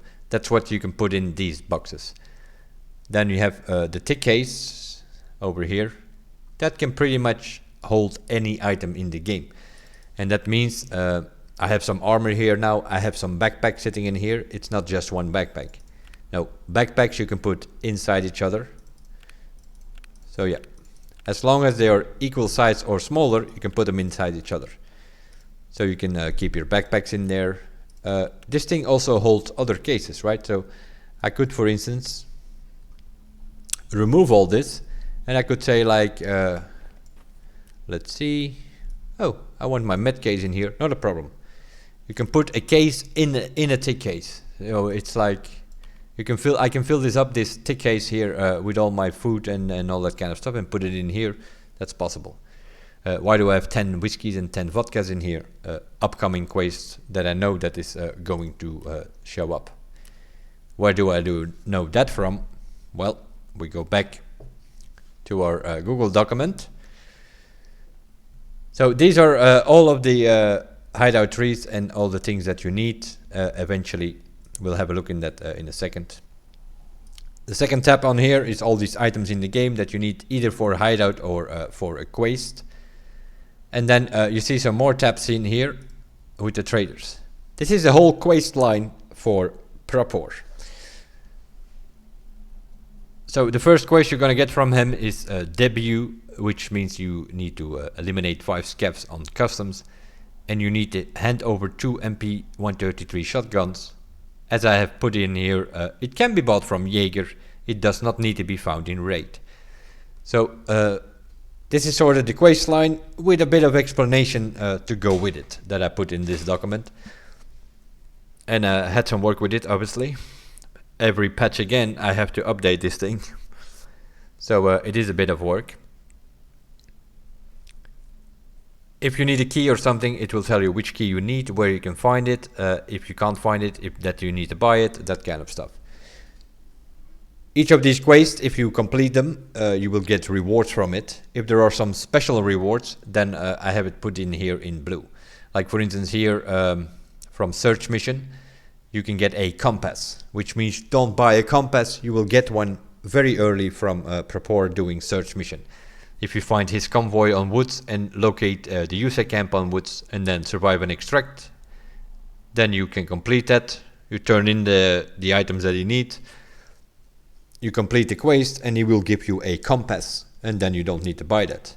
You can buy a compass from Jaeger for I think 200,000 rubles or something. No need, you get it. And it goes on. This is that whole quest line. Shootout Picnic gives you an AKS-74U. Keep that gun because you need it for gunsmith part number 3, which is a mechanic quest. Saves you the money because then you don't need to buy that AKS-74U. You get the idea. So this is the whole, all the quests available at this moment in time from Propor. You have the same. Each of the traders has a tab in here in my document. So you go to therapist. Same story. Explanation, what you need. If it needs to be found in raid, it will say FIR. Like here, found in raid, 1 gas analyzer. Can be crafted in hideout. And so on. In case there is something that you can be crafted, I have it put in here as well. This saves you the trouble of going to the wiki and trying to scoop out every single quest page by page by page by page. Sort of what I did.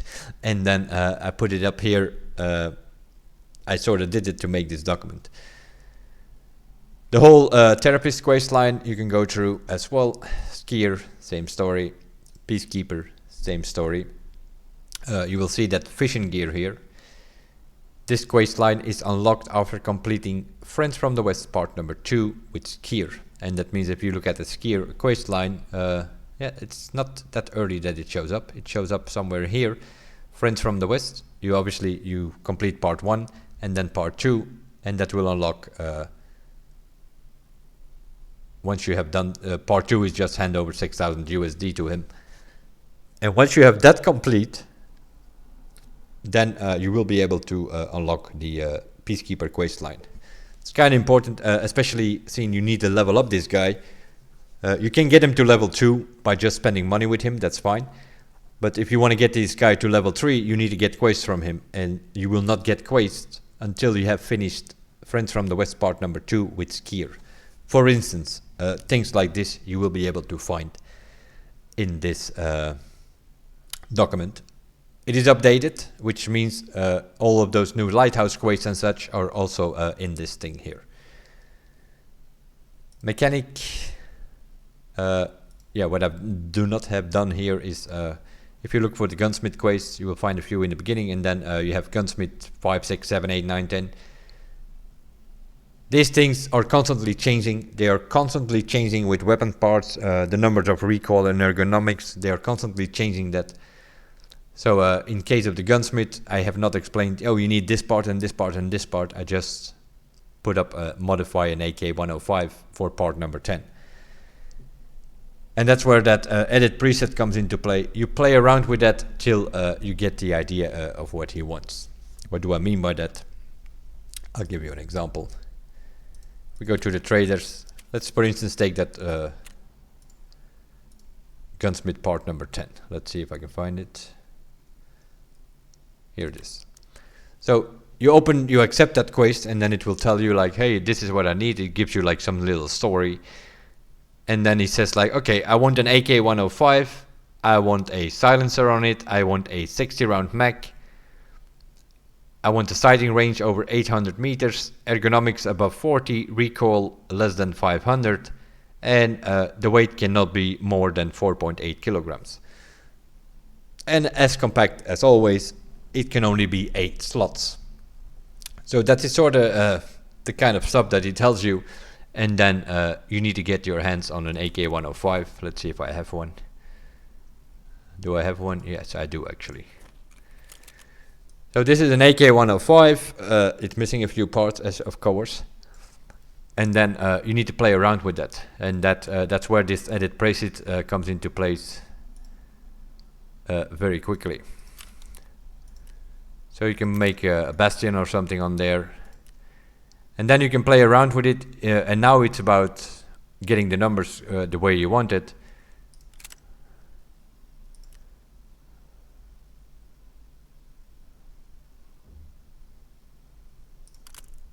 Like for instance, I can do a TAC 30 on here, that gives me 800 meter sighting range. There we go. So you put on like a mount, you put on some rings, and you put on the TAC 30, that gives you already the 800 meters that he was asking for. And that's why you need to examine as much as possible in the flea market, especially for the gunsmith quest line, because then you can have more options here. And then you can just say like, okay, I put on some standard stock or something, but then you're gonna have some problems. The vertical recoil needed to be, I think he said under 500.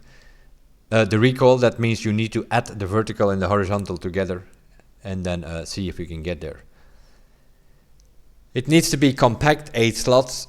He says, so that means that you're gonna have to put on a PT lock and put on some PT1 or PT3, because that thing needs to be able to fold, because otherwise it's gonna be 10 slots, then it's gonna be too long. You want a silencer on it, you have a few options. What else did you want? I think you wanted a 60 round mag, so we need the 6L31. Something in that order. The recoil is about 83 and 215, so about 300. So the recoil is fine. We have 800 meter sighting range. We have a problem with ergonomics now. Don't remember exactly what he wanted, but something higher than 20 for sure. Which means we're gonna have to play around a bit with this. Let's see. Let's put on the B10M. And then put on some sort of... I don't know, I don't think we need... Whoa. 31 ergonomics we have now. Wasn't it 30? I think it was 30. Okay, we got 34 now. So something like this probably will do. If not, then you have to play around a bit more with it to get these things fine. The recoil is definitely less than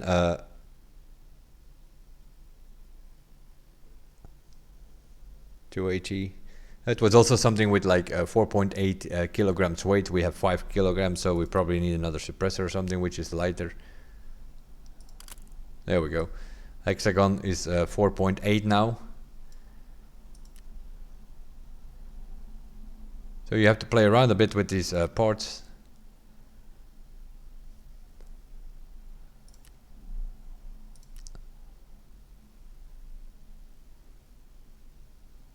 And see if you can find something lighter to get that eventually under 4.8 kilograms.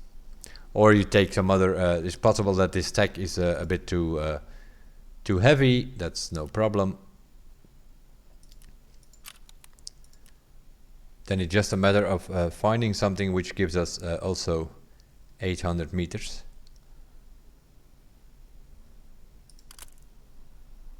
There we go. You can put on the Bravo, for instance. That also gives you 800 meter sighting range, and it's way lighter than the TAC 30. So we now have 4.5 kilograms. We have 39 ergonomics. Not sure what he needed. And then you can play around with that as much as you want, till you eventually get these numbers that you want, and then you can turn in that. And that's why this is kind of important. You have this screen here, you look what he wants and play around with it a bit. But as you can see, there are options. And that's why you need to examine all of these things like sights and scopes and foregrips and suppressors and such, because you sometimes need to make some changes. Because I could get, with the 30mm ring and the TAC 30, I could get 800 meter range, but that thing was way too heavy. It was over 4.8 kilograms, it needed to be below. So we needed to come up with some other scope, which is a bit lighter. So we are now on 4.5 kilograms, and we still have our 800 meter sighting range. So something like this, this for instance, I think it needed to be 40 ergonomic. So yeah, we probably need to find something. Let's put this one on for red. There we go. Now we have 45 ergonomics. We just changed the pistol grip here. This is already a pretty expensive one. We can probably find another one. Yeah, this is also an expensive one. Oh, you're the Scorpius, whatever. This also gives us more than 40 ergonomics, and this one is cheaper than the other two. So something like this will work.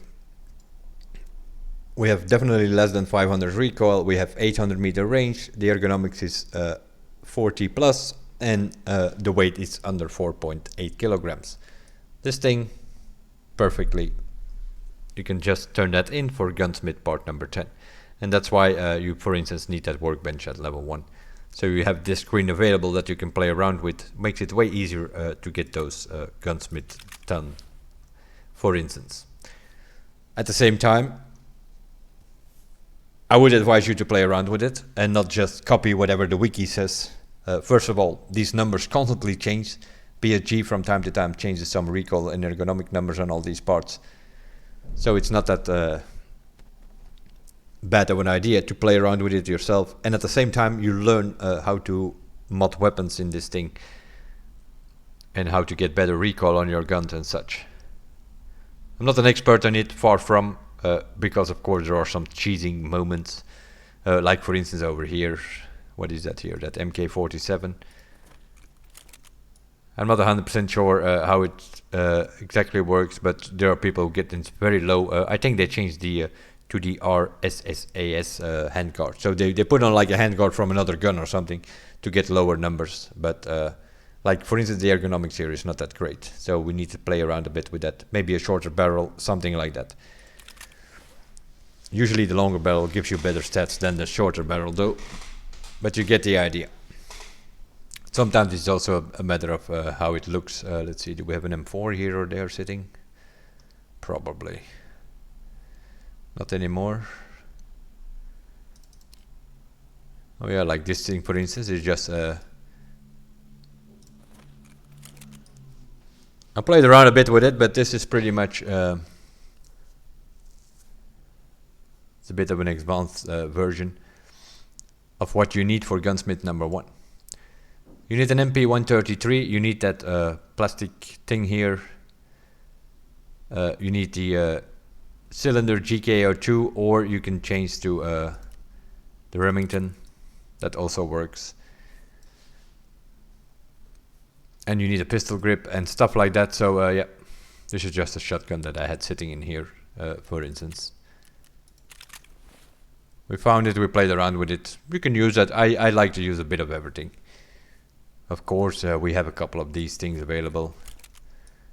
Like here, this is sort of where you start with it. This is like a base MK47. It has a 107 recoil. That's obviously not what you want.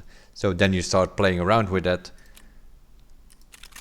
have a couple of those standard ones sitting in here, and then you end up with something like this, which the recoil is now 53 instead of 107 or whatever the standard was.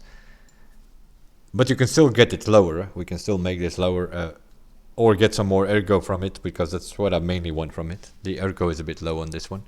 So we probably have to change the handguard, maybe another stock or something like that. That's how you play around with this. Yeah, that's a whole world on itself. So that's where we were. The gunsmith questline from mechanic. Rackman. The whole questline for Rackman, which is more about going to the interchange shopping mall and pick up some stuff, and then at the end here you need to get some cloth over there as well. Aramid, ripstop, fleece, cordura. You can craft all that in your hideout. Another reason why would you keep an eye on your hideout as well. If you combine this all, it's pretty much combinable, and it gives you also always a goal in a way.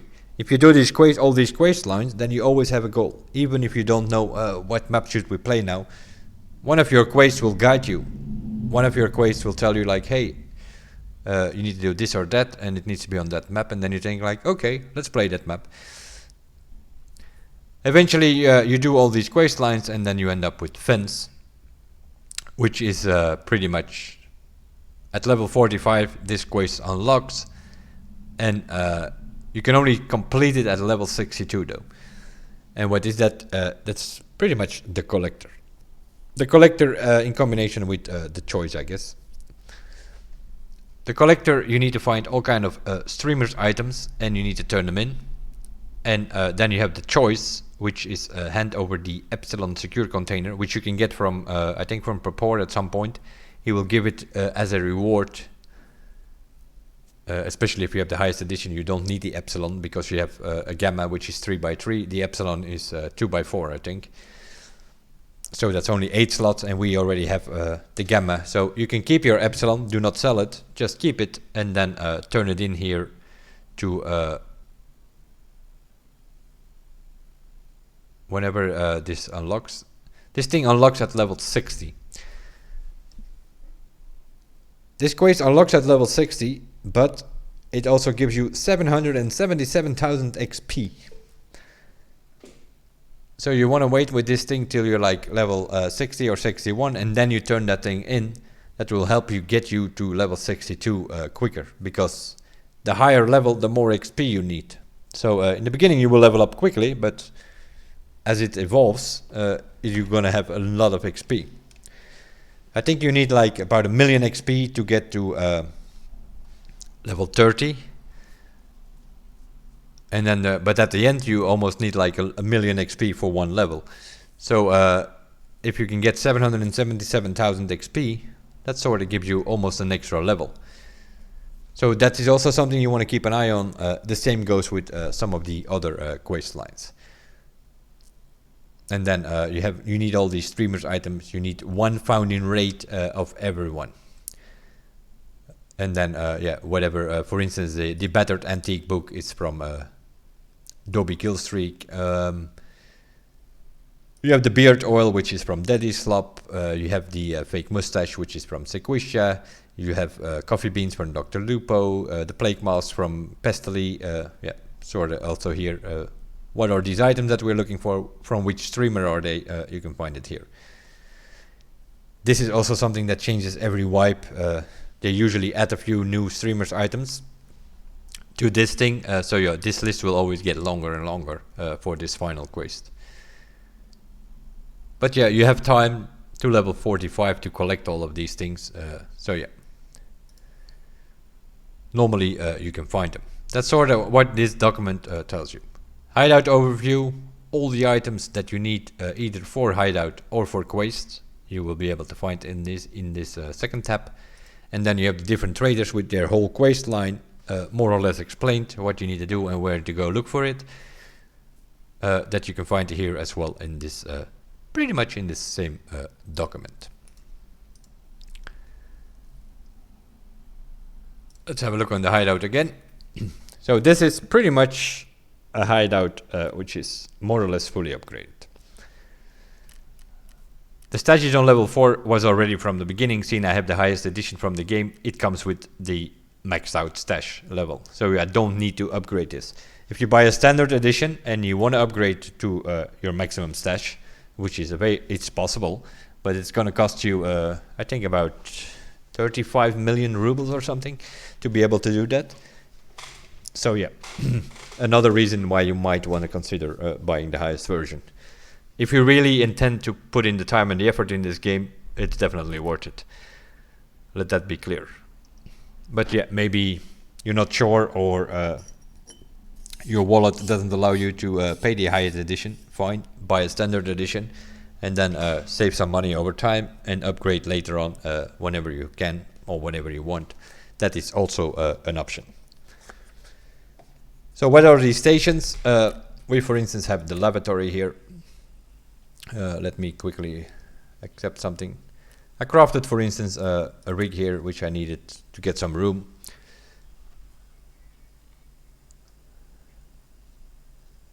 And then you see all of these things.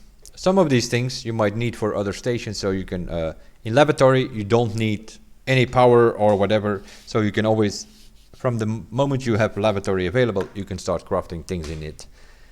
At this moment in time, this is fully upgraded. This is level 3. I have a bunch of crafts available here in this thing, as you can see. What am I doing here is I'm basically switching between these two.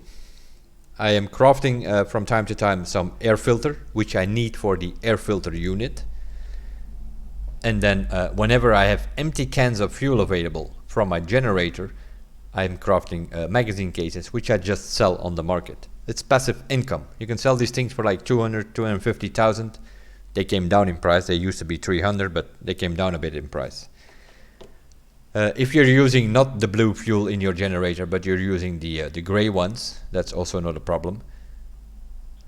You can also use those empty cans to make a grenade case over here. But then you need the gray fuels. Never use full fuel to craft some of these.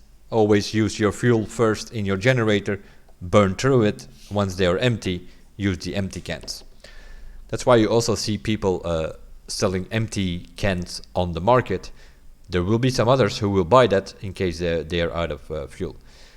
Like in this case, I can't make a magazine case because I only have one fuel, it says. So if we go have a look in our generator, you see we have 2 fuels available here. So we'll take them out.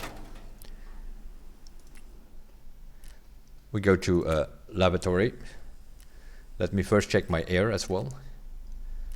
Air filter unit over here. We have no air. We also have no filter.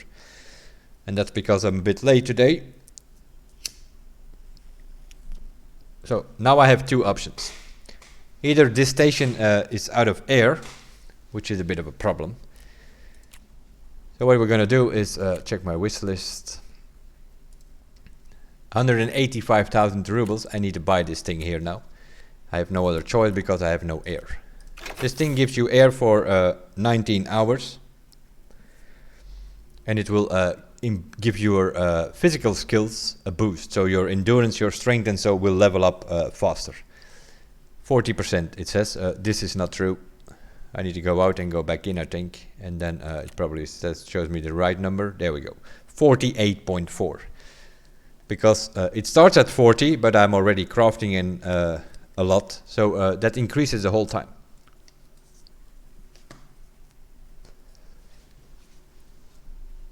So now we have air here in this air filter unit for 19 hours. So what I'm going to do now is first I'm going to make one of these here.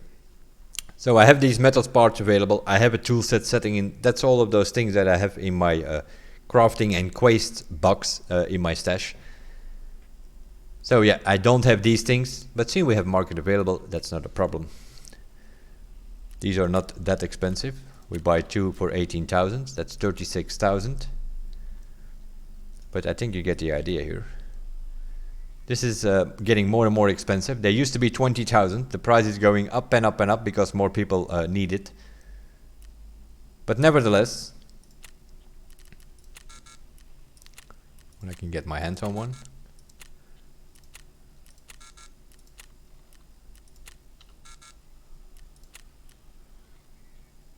It's always a bit of a fight sometimes. Let's see if we can get it under 50.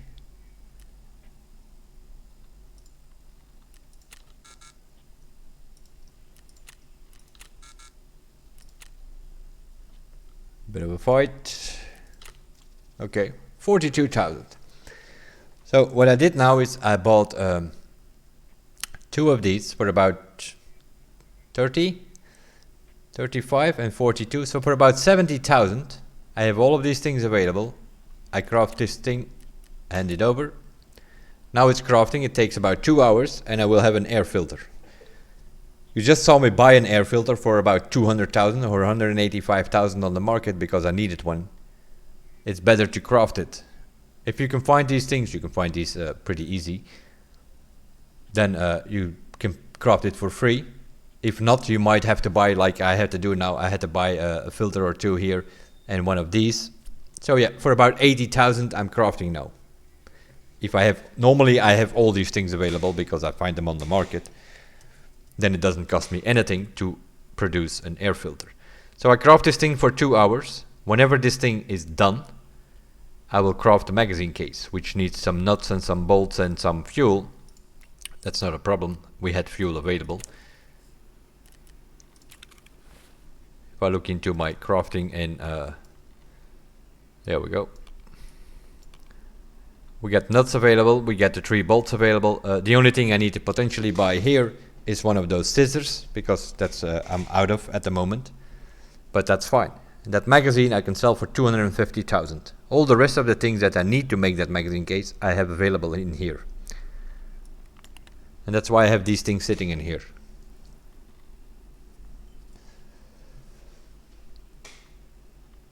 These things over here, they are for a green bat.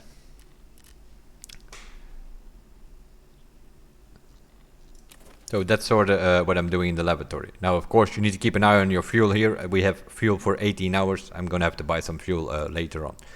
But that doesn't matter that much. So you craft some things which you use. In this case, the air filter. Whenever that thing is done, I will use it in my air filter unit. So whenever that thing is crafted, I go to my air filter unit. I have 2 more slots available, and I will just put it in here. And I have another 19 hours of fuel of air extra. That's sort of what you do. That's what I'm doing in laboratory once everything is upgraded. And you need to keep an eye on the prices on the market, of course, to get a good idea of what you need to craft and what not. But this seems to work for me. So I'm crafting some air for in there, and I'm crafting magazine case, and then air again, and so I switch it up. And that means by alternating it, you also increase your crafting and hideout skills.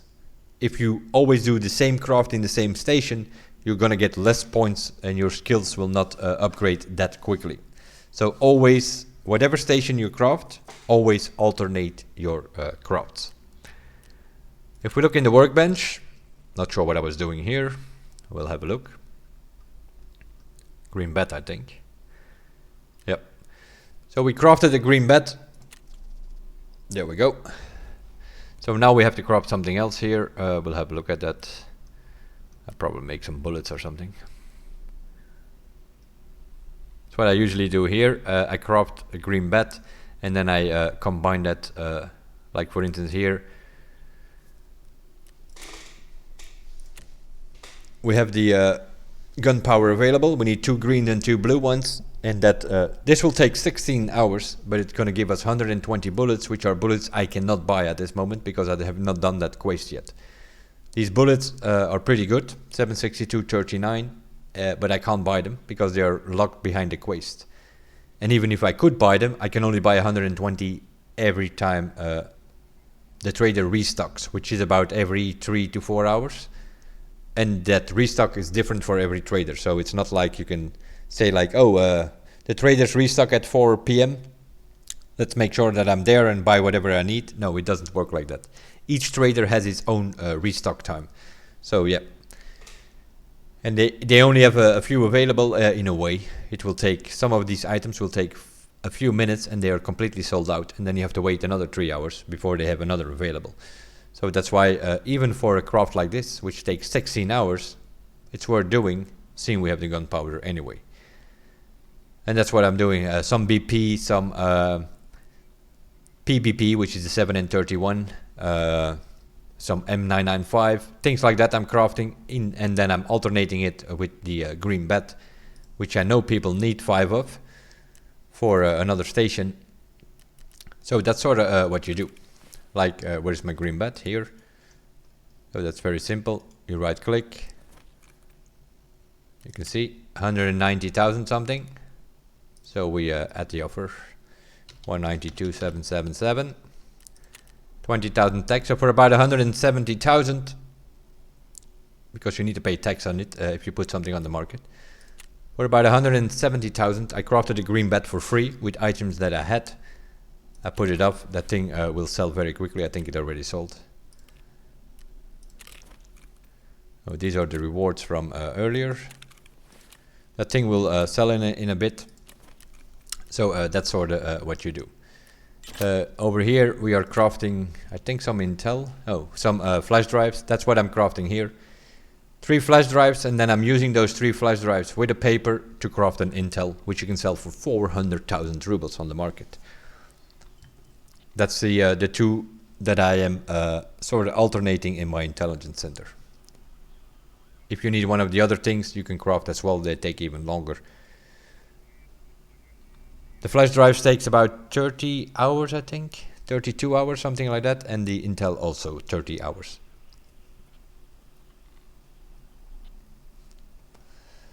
Then you think like, that's a long time. But, you know, you have your power up anyway. Because we come to that later. The Bitcoin farm needs power 24/7. Otherwise, it's not producing Bitcoins. So you have your power up and running the whole time anyway. Then you can as well craft in all of these stations as well. So whether this is 30 hours or 5 hours, it doesn't matter. You just craft and alternate between flash drives, Intels, flash drives, Intels. And the Intels you can sell for 400,000. 400,000, that's 4 cans of fuel for your generator. These Intels are paying for my generator. You can also use them if you have a couple, if you find a few on the map, then you can use some of them to run in your SCAF case, which is more or less your gambling stations. You want to have intelligence on level 3 because your SCAF cooldown timer, I have it on 42% now. So that thing where I said in the beginning, you have your SCAF every 20 minutes, mine is over here, it's 42% shorter. I think it's on 7 or 8 minutes, and then the rest comes from your reputation with fence. If you can get it to 6.0, then you have your SCAF available pretty much every 4 or 5 minutes, which pretty much means you can do a SCAF run, you come out of a raid, you just sell your stuff on the market. By the time you're done with that, you can go back in as a SCAF. You can do SCAF runs the whole day if you want, which means you don't even have to risk any of your gear. Obviously, you want to play as your PMC as well because you want to get your quests done at the same time. So that's sort of intelligence. Then we have the Bitcoin farm. I have this thing on level 2, which means I have 25 graphics cards in here. You can go to level 3, but I don't think it's worth it, this wipe. Whether it is worth it or not depends on the price of the Bitcoin. The price of the Bitcoin is sort of fluctuating between 250 and 300,000, which means it's not worth it. There was a couple of wipes ago, the price of the Bitcoin went up almost to 700,000-800,000. Yeah, then it's definitely worth to put your Bitcoin on level 3. But at this moment, it's not. I'm looking always into a period of 6 months because that's usually how long a wipe takes. Sometimes it's a bit longer, sometimes it's a bit shorter, but in general, but I'm okay with this. This thing gives me a Bitcoin every 20 hours. As you can see, I have still one to collect, so I will collect it. In another 7 hours, I will have another one. So every 20 hours, it gives me 1 Bitcoin. If you go to level 3, then it gives you a Bitcoin every 13 hours. But to get it to level 3, you need solar power. Solar power, it will give you 50% less fuel consumption in your generator. That's the only thing that it does. But as long as you craft in the other stations, it's fine. The fuel at the moment is going for about 120,000 for a can. So if it's about 500,000-600,000. If I fill up my generator, and it gives me 14 or 15 hours of fuel for one can. So yeah, it's about 5-6 days of fuel that I have if I fill it up. If I have this solar panel up, then obviously that will give me a week and a half fuel, but it doesn't matter. I'm selling magazine cases, I'm selling Intel, I'm selling green bets, and then some other stuff that I found from time to time from my SCAF case. I'm making more than enough money to buy my fuel and then still make enough profit every day. Passive money, that is. This thing, on the other hand, if you want to get your Bitcoin from level 2 to level 3, you need this solar power. This solar power requires you 75,000 euros. That is converted. You need to buy them from Peacekeeper.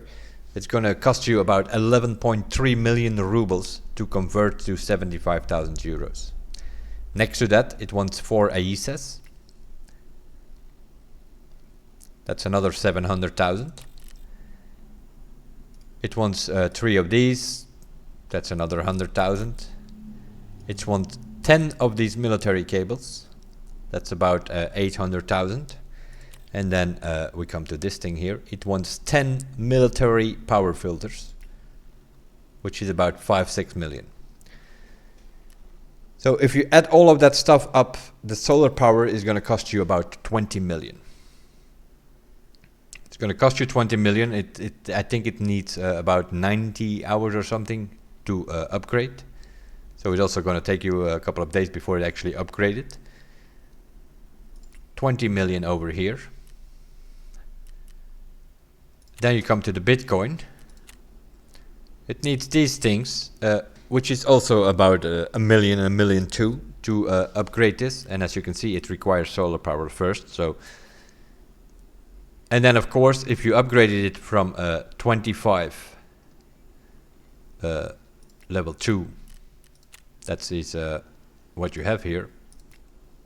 Then you need to buy another 25 graphics cards, because then you need 50 to run your Bitcoin farm level 3, which means you need to buy another 25 graphics cards, which is another 12 million and a half.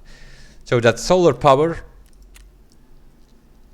plus Bitcoin farm upgrade from 2 to 3 is going to cost you about 33 to 34 million rubles. And that's not worth it. That's not worth it, because if we look at the price of the Bitcoin at today's market, let's have a look. 250,000.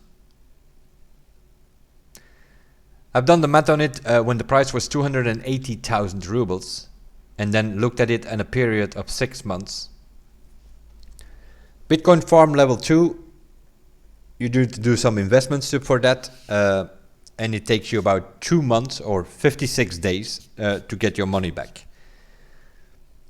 Which means that you can get a Bitcoin a day at 280,000. That means that you make about 9 million a month.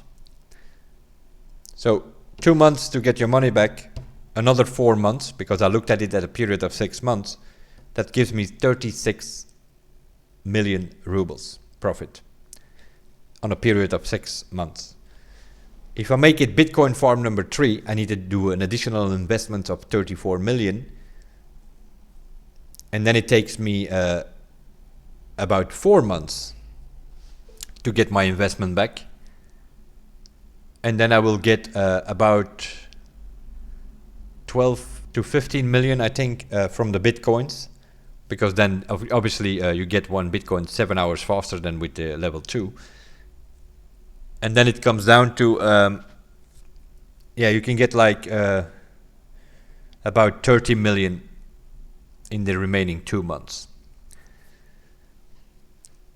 So if you look on a period of 6 months, Bitcoin farm level 2, 2 months recoup time, 4 months on 9 million profit, it's 36 million. if you go for Bitcoin level 3, it's going to take you about 4 months to recoup your money, and then you have on 2 months at 15 million profit, it will give you 30 million. So on a period of 6 million, on 6 months, level 2 will give you 36 million profit, level 3 will give you 30 million profit. If you consider that the game usually wipes every 6-7 months, it's not worth it. And that was based on the average price of 280,000 for a Bitcoin. But as you can see here, today's price is 251,000. I sold a bunch of Bitcoins last week for about 290. But then over the weekend, they dropped drastically to 70 to 60. Now they are at 250. So because the Bitcoin goes up and down, it changes every day, more or less. So yeah, at this moment in time, it's not worth it. That's also why I'm not selling my Bitcoins now. I'm just collecting them and I put them in my money case. Money case is another one of those cases. This one is full, more or less. There we go.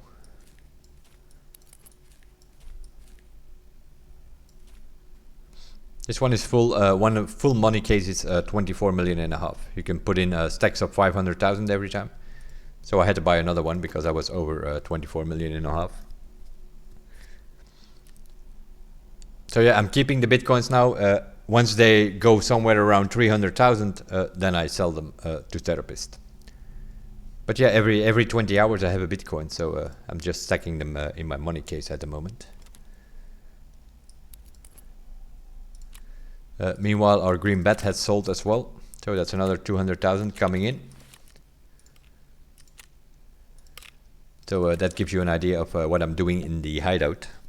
So lavatory, I'm switching between an air filter and magazine case. Workbench, I'm crafting green bets, which I'm selling for about 200,000 at the moment. At some point, we were selling them for about 300,000 because we know people need 5 of them for rest space. But more and more people have rest space on level 3 now. That's why the price came down. But you can still sell them for about 180,000. In intelligence, we switch between flash drives and Intel folders. The Bitcoin, we don't have to do anything. We just need to make sure that our generator keeps running, and then it will mine Bitcoins every day. Every 20 hours I have one with level 2. And it's not worth to upgrade to level 3 because in a 6-month period I make more profit from level 2 than from a level 3. So that's that. Nutrition is a bit of a difficult station, I find. If I can find some of these things, then I craft sometimes some slickers. And then I alternate it with emergency water. That's sort of the 2 crafts that I'm doing there. The whiskey you could do if you can find some of these things, but it's not worth buying any of these things. You cannot make much profit in your nutrition station. So then it's more a matter of, okay, what do we need? Some emergency water, it's pretty good. It's a 1-slot item. It gives you 50 hydration out of the 100 that you need on your guy. So that's pretty good. So I'm crafting these and then I'm alternating it with whatever I have available. If I can find some chocolates, obviously we are going to make sugar because the sugar is going like crazy. It started about 40,000, 25,000, 30, 40,000, and now it's going up and up and up because more and more people are producing moonshine. We come to that station in a second.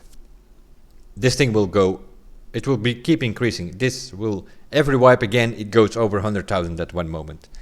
And then later on, it drops a bit again. At the moment, it's hanging around 80,000 for the sugar. So if you can find some chocolate on the market, you need 2 of those. Even that is probably still cheaper now. Even if you just buy it. Let's see, Alionkes. Can't find it. Where's my Alionkes? Disappeared. You what?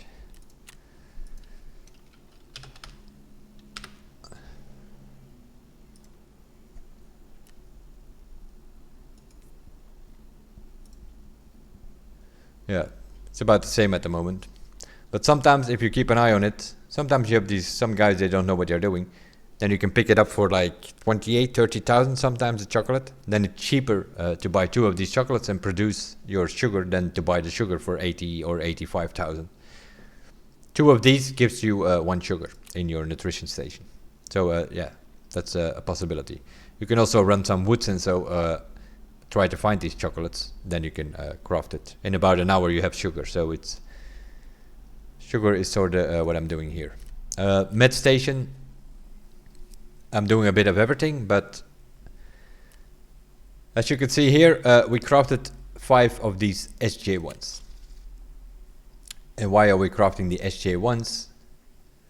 Because one of these with some meds and a saline solution gives you 2 SJ6s, and the SJ6s is one of those things which increases stamina, and people are popping one after another. This thing goes for between 50 and 60,000 most of the time. So if you craft in your hideout, you can craft 5 of these SJ1s, which means you can make pretty much 10 of these. So that's 500,000 of SJ6s that you are producing. And what you need for to make the 5 SJ1s is some morphine, which you can find all over the place on the map. Some saline solutions, you can just buy those.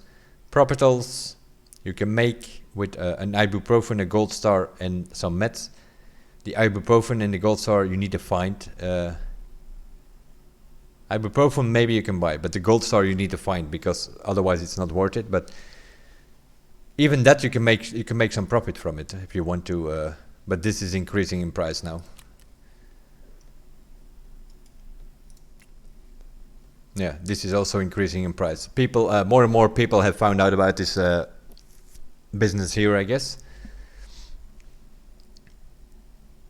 Because 80,000 here, it depends on the price of the property. The property was going for about 17, 18,000, but that probably also increased. Yeah, that is also increasing.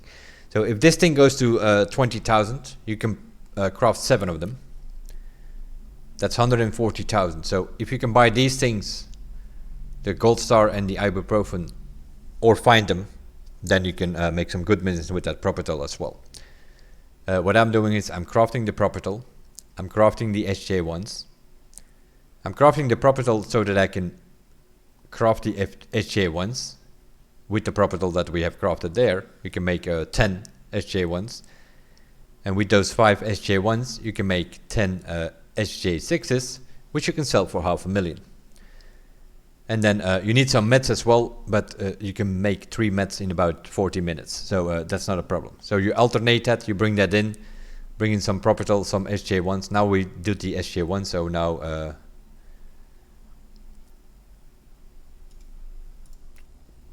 we'll buy just a bandage.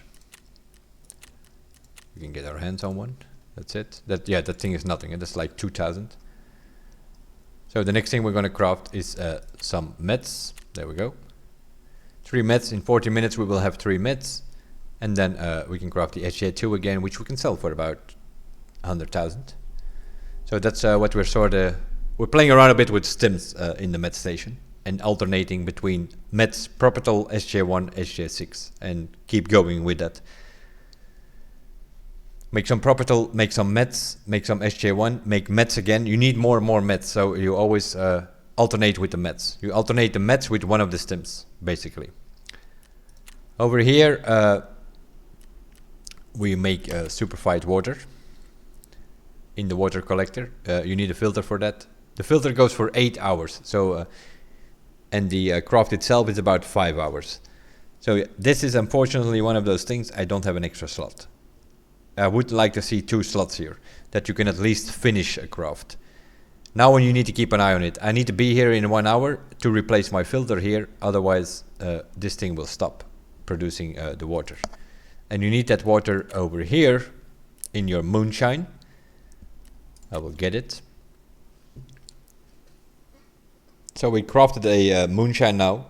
We have another water ready. Now we need to find 2 sugars or craft sugar, so that we can make moonshine again. The moonshine you have 2 options with. You can sell them. for about 300,000 rubles. It's one option. Or the other option is that you use it in your gambling station. That's sort of what I did here. And then you get some random items from it. But yeah, I think yesterday and the day before I got a military power filter from it, which you can sell for about 600,000 rubles. I ran some moonshine yesterday, so we'll see. We got a lion, which sells for about 150,000, I guess. We get some cyclone battery, which you can sell for 50,000 to Jaeger. And then we have these 2 helmets that we got from it this time. Pretty much pays for the moonshine, I think. We'll have a look. And now I will run a 95,000 one. Also here I'm alternating between the moonshine, the 95, sometimes an intel, but I'm not getting much luck with my intel. Intel guarantees you a key, but I don't get anything decent from it. So far the moonshine is making me a lot of money. I found military corrugated tubes, I found military power filters.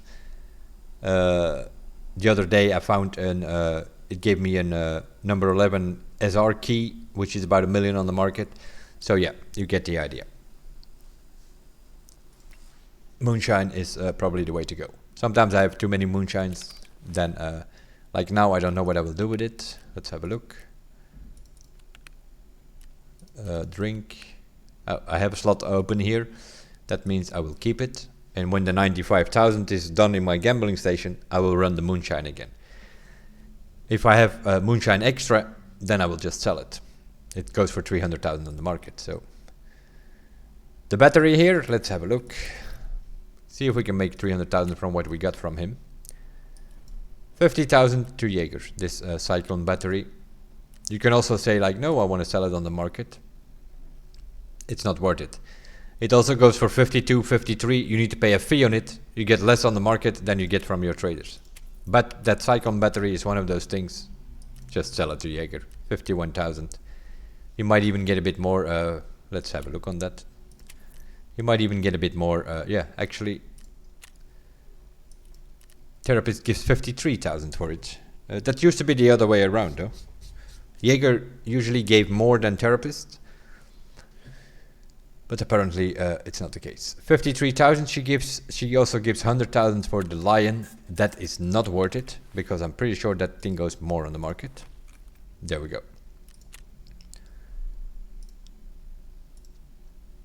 We can probably get away with this thing for about 124, I guess. We'll just go with the crowd here.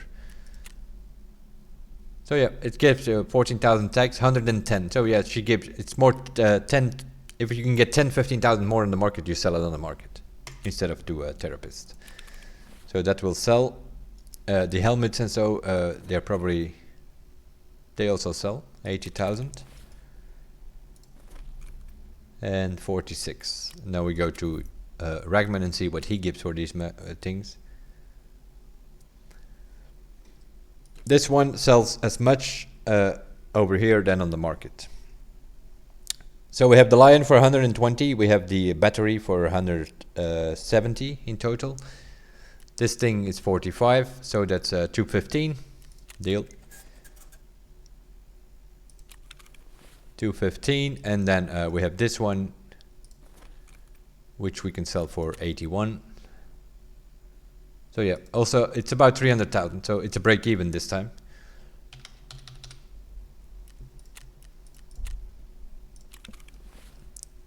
The moonshine. But yeah, yesterday we got a military power filter, and the day before as well, which means that it sold way more than what the moonshine was worth. Where are my stims? Over here. We didn't have any SJ1 anymore, so that's why we were crafting it, obviously. We still have Propital, and we still have Morphine, so we have we can, once the meds are ready, we can do another SJ6.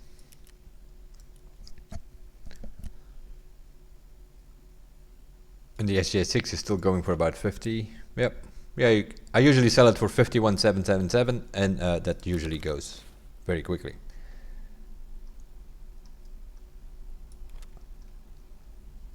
Put the water for here for now till we found some sugar or whatever. Oh yeah, we also got the horses from somewhere. They're not worth anything, but that's some extra money.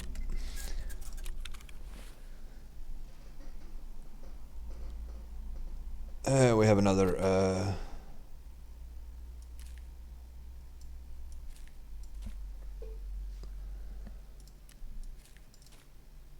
466, and our helmet sold as well. So yeah, that is sort of the passive money that I'm showing you here now. That's another 500,000 package. We're over 26 million now. And everything is still turning and twisting. Except for the moonshine. But we need to find some sugar, or we need to find some chocolate now to get that thing going. Because obviously if I need to buy my 2 sugars here, that's 160,000 investment to make a moonshine, which either you use in your scav case, that's always a gamble, you could get less from it, or you sell it for about 280 to 300,000 on the market. It's not so much profit. If you just run around a couple of woods runs or even customs or so, you can find sugar. Then you can use that to make your, or chocolate, then you can make your sugar. If you find the sugar itself, then you can make immediately a moonshine. That gives you 300,000 profit. So you're making a million or something from the hideout a day.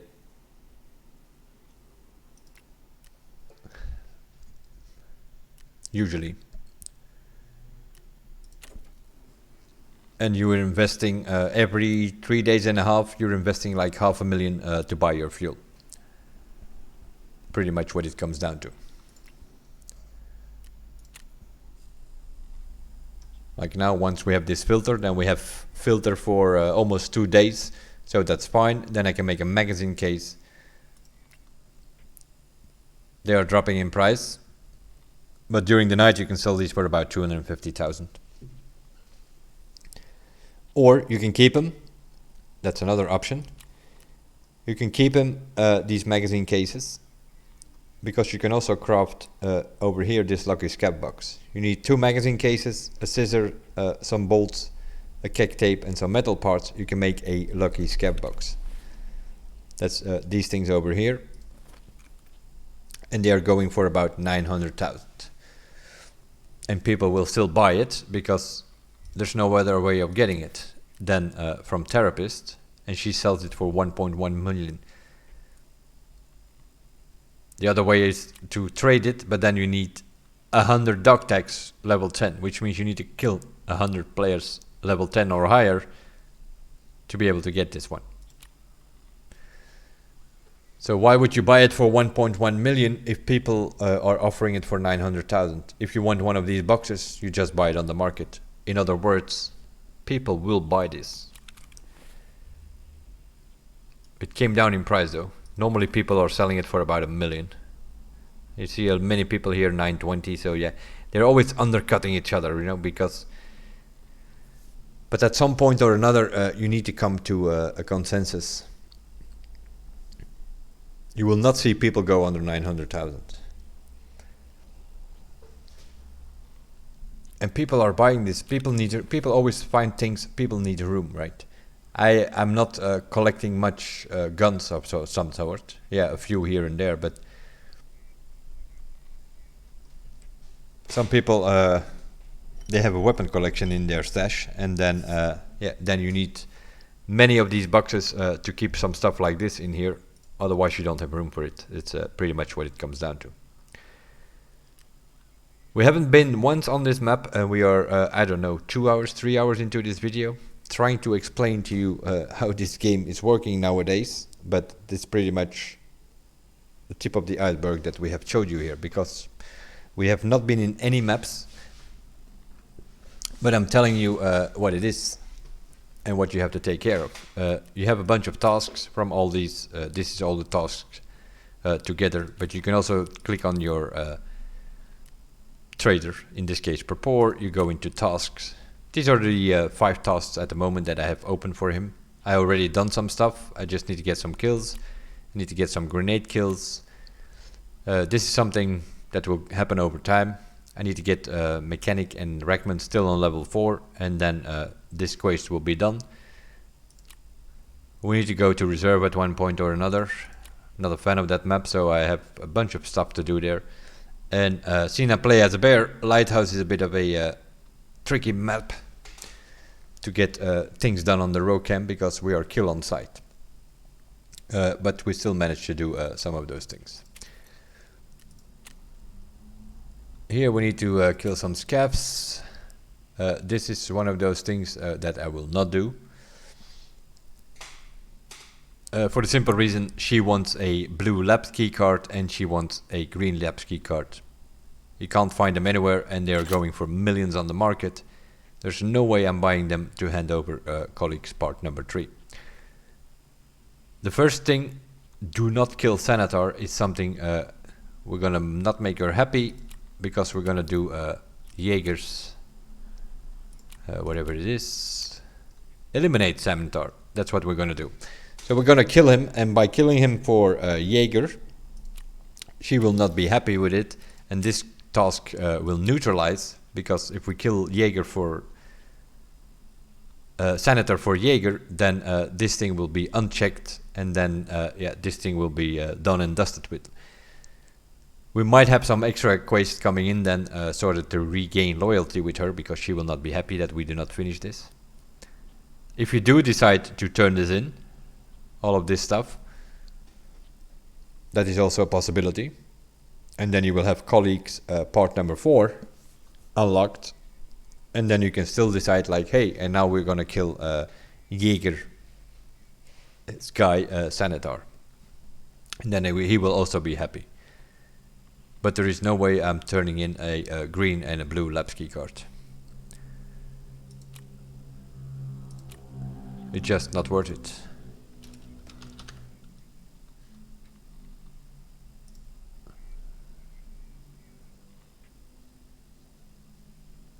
People are not even selling it.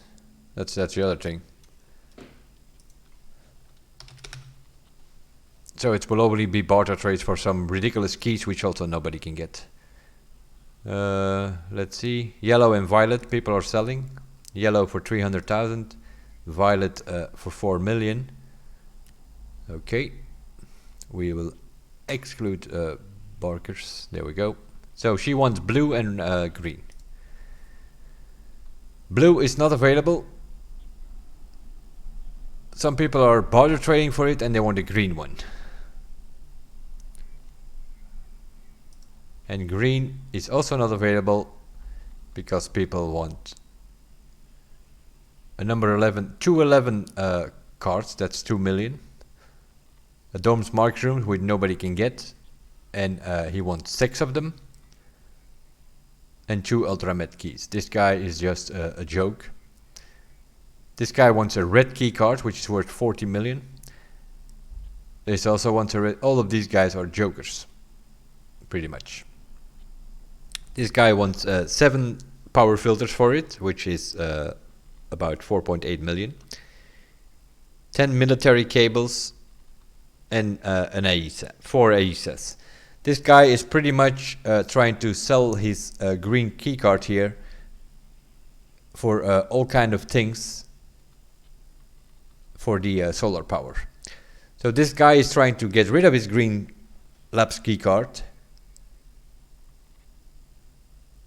yeah, for all kind of items which are needed. So this guy is, we did the math on it earlier. Solar power is about 11 million plus all of these items, and this guy is trying to get his green key card for all of these items.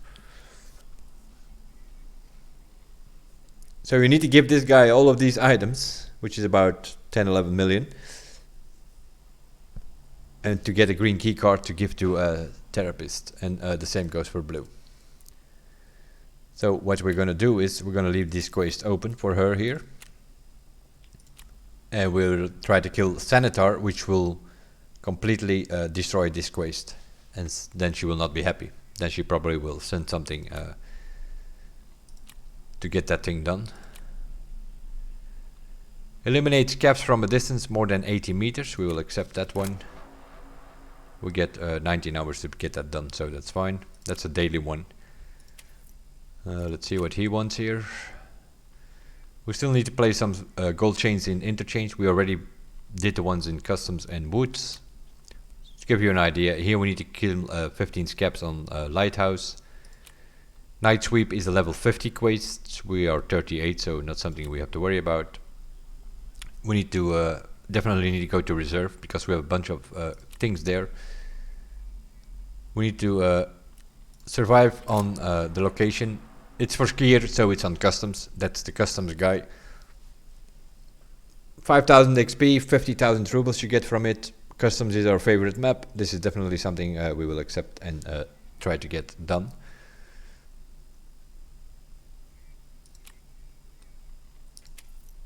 And we also have a bunch of stuff to do on shoreline.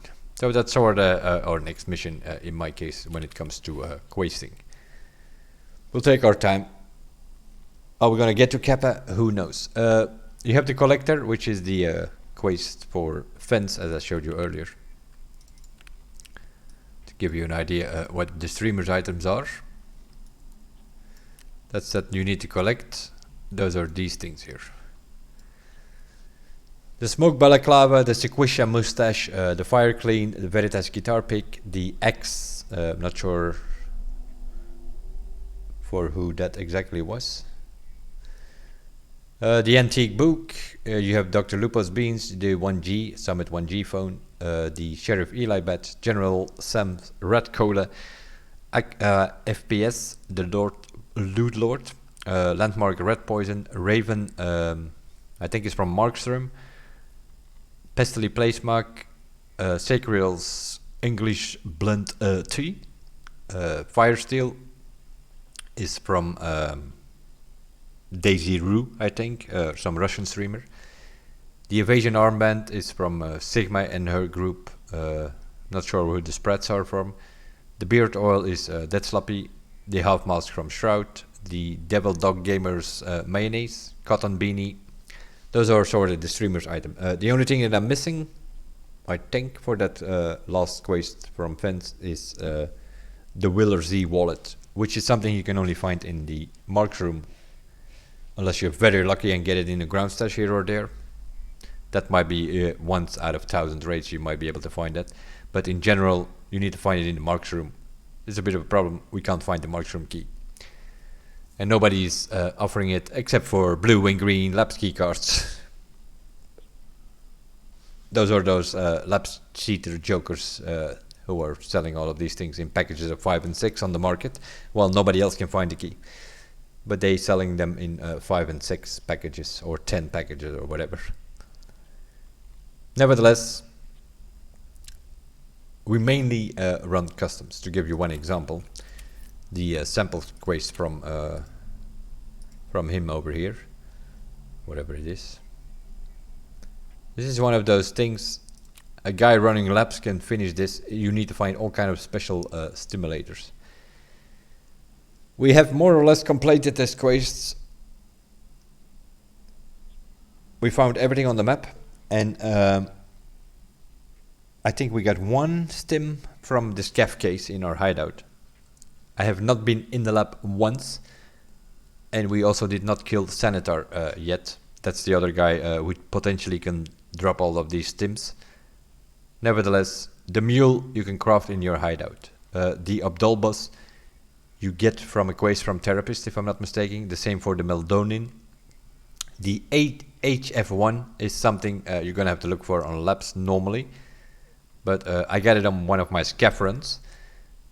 The P22, I think you get it from a quest, and you also can get it on the market. I found it on the map somewhere. The L1 is the same, and the 3BTG The AHF1 and the 3BTG are the two you're normally gonna have to go labs or kill Senator. But nevertheless, I completed this quest without even going to labs or killing Senator. That's how it goes sometimes. Because of the scav case, gave me this stim. And of course what you have is the RNG into play in this thing.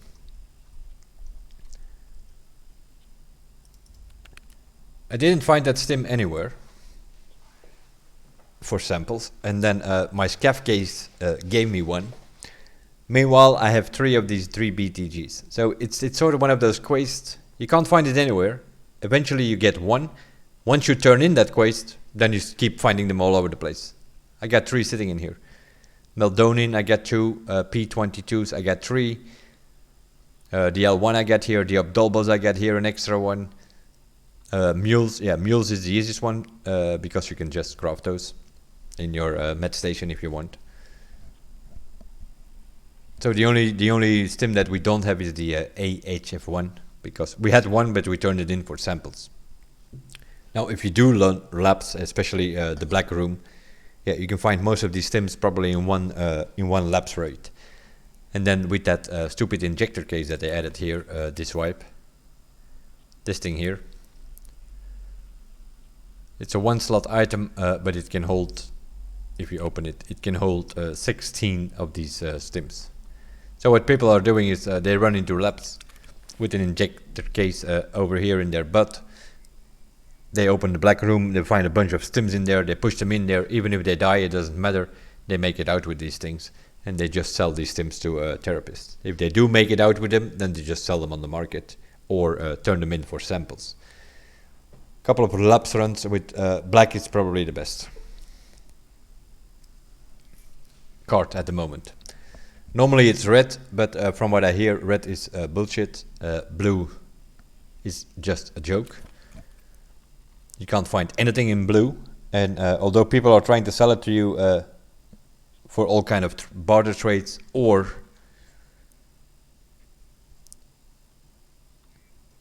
like you can see, blue is not available. It's only, there are 4 people offering a blue keycard. That thing is not worth anything. This guy wants green for it. Green, green, green. And there are usually these Chinese and freaking Russian names. I don't believe any of that shit. Sometimes they're offering them in, like, if you find one, you can find, there are blue, Shoreline has a few blue keycard spawns. There's a violet keycard spawn in Woods, I believe. You can get these cards. It's not that you cannot find them. But once there are some people out there who are offering them, like with the Dorm's Mark Room key, in packages of 10, that are, in my opinion, they're just cheaters. Or there are people who are grinding the cultists day in, day out, because they can also drop some of these. Meanwhile, our lion sold as well, by the way. So even by just sitting here, we are making money.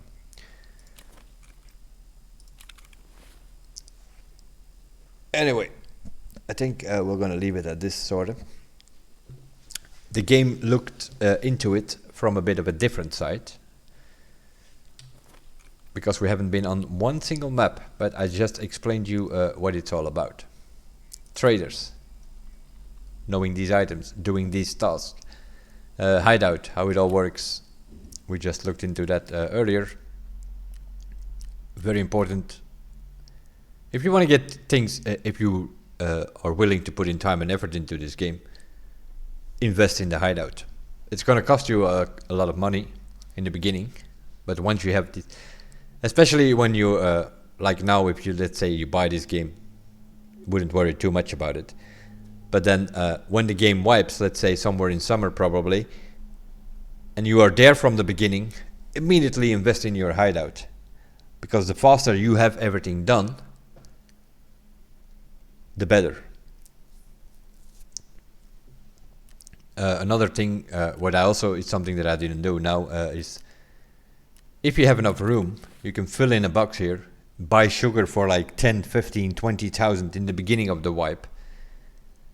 and just stock it in into one of these boxes. Just put a box full of sugar, put a box full of water filters, if you have the room for it, because it saves you a lot of money. In the beginning, people are offering this sugar for like 10-15,000 on the market. Just buy them. Buy all of those sugars. You need 2 sugars to make a moonshine. If you don't, then either you have to craft it yourself, or you're gonna have to buy it, as you can see earlier, for and it's only increasing that sugar. This is the wish list. If you find an item on the market, you can always right click on it and then you can add it to your wish list, and then you can just click on your wish list, and then it just shows you on the market the things that you want to see, and then it's easier to find the things that you want. We're gonna put the operational only on for now. Okay, and we remove the bartering offerings. There we go. So yeah, you can see it's increasing. 84, 85. It will not be long. Give it a week or two, and the sugar will be over 100,000.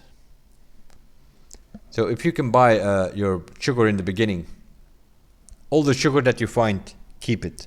All the chocolate that you find, keep it, and produce sugar in your nutrition station. And then all the cheap sugar on the market, 10-15,000 you buy. So you keep a box with sugar that you buy to make your moonshine, and then the chocolate that you find, you craft sugar with, and you keep a box with found in rate sugar. So you buy cheap sugar that you can use to make your moonshine, and the one you are crafting in your nutrition station, you just keep in a box till the price goes up towards 100,000, and you sell everything on the market for 100,000. You buy your sugar for your moonshine on 10,000 in the beginning, and you're selling your sugar for 100,000 later on. That's how you make easy money. You can make money just with the sugar business. Now, of course, this moment in the wipe, it's too late to buy your sugar and do that, because the ones you need over here in your boost generator, the ones you need for the production of your moonshine, does not need to be found in rate. So you can just buy these on the market very cheap in the beginning of the game. Fill a box or maybe even 2 lucky scab boxes with sugar, so you can keep producing moonshine. The water is not something you have to worry about, because that is over here in the water. You want to buy these things also as cheap as possible, because they are also going 40-50,000 now for a water filter, and you need 3 a day, because that water filter only goes for 8 hours. So if you want to keep this thing going the whole day, you need 3 a day. So buy these water filters very cheap in the beginning of the game. Next to that, if you don't know what to produce in the beginning of the game, go to your laboratory. A gas mask filter, a scissors, and a paper, you can craft a water filter. That's another lucky scab box. You can also do business with that. So in the beginning of the game, you buy all the cheap sugar and you buy all the water filters, and you just keep them. They do not need to be found in rate. And later on, when you have your water collector and your boost generator up and running, you use those cheap water filters and those cheap sugars that you bought. The water filters you're producing in laboratory and in your nutrition station, you buy the cheap sugar, buy the cheap chocolate, and you craft your sugar. The ones you craft here will be found in rate. So you have your water filters from your station, you keep them. From the laboratory, you keep them, you sell them for about 40-50,000. From your nutrition, you have the sugar, you sell for 80, 90, 100,000. Once the price is there, you make good profit from it. And all the cheap ones that you bought in the beginning yourself, those you just use to run your water and your moonshine. That water and sugar is a business on itself. Of course, you don't know that once you start playing. But it's every wipe, it's the same. So the next time, whenever the game wipes, in upcoming summer or June, July, August, whenever, they will wipe and bring probably the first iteration of Streets of Tarkov. Immediately start doing that. Do woods runs and collect sugar, collect chocolate. In Emercom camp, in Sunken Village, the villages up north in general, you can find sugar and chocolate very often. Also on other maps from time to time. Just keep it. Keep it, craft your own sugar, sell the sugar high price, and in the beginning of the wipe, you buy sugar low price and collect them in a lucky scav box.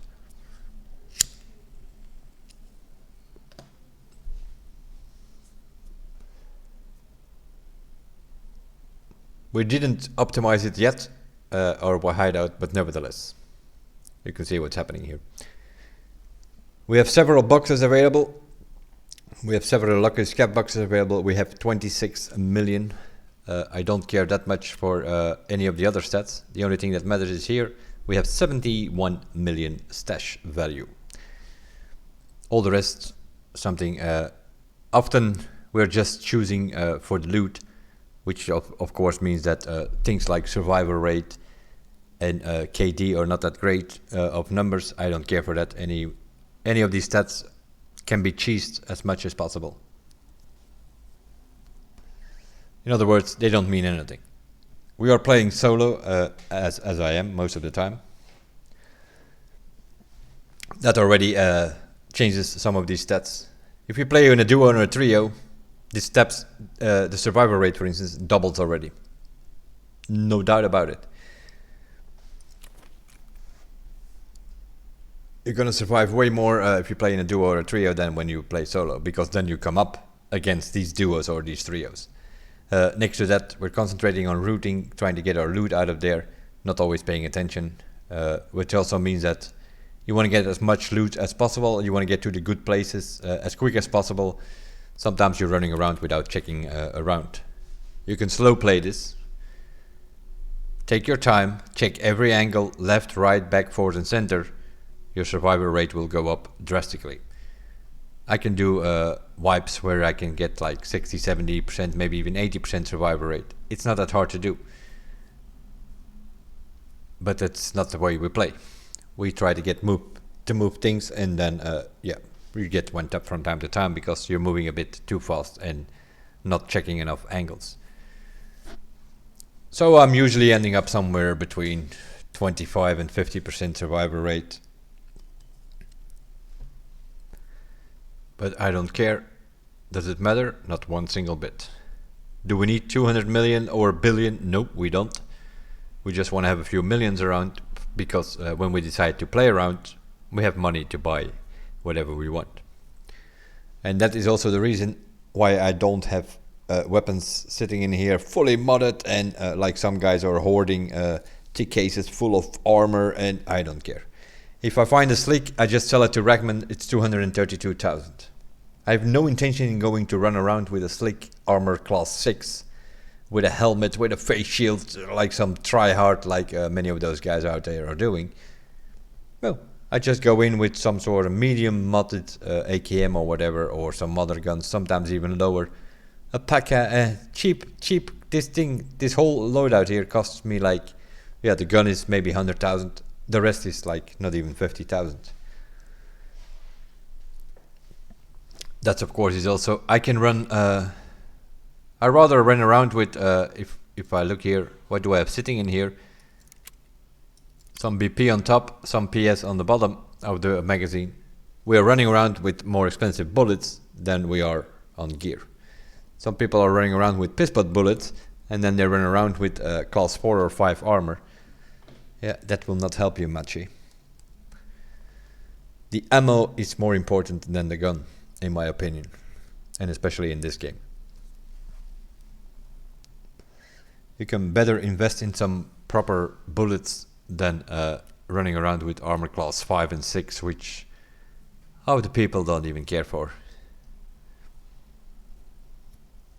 Especially now with the changes that they have made on the market.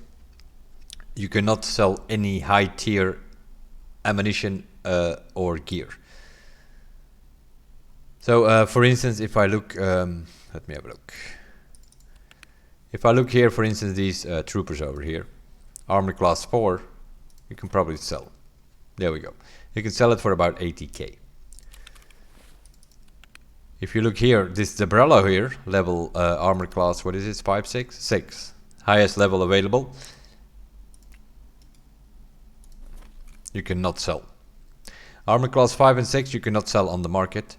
And the same goes for the ammunition. If you look, let's see, 545 for instance. BT, you can sell on the market. Goes about 500-600 per bullet. BS, you cannot sell. Igolnik PPBS, you cannot sell. You cannot sell the best bullets, you cannot sell the best armor. So either you use it or you sell it to your traders. Using it, is it worth it? Not really.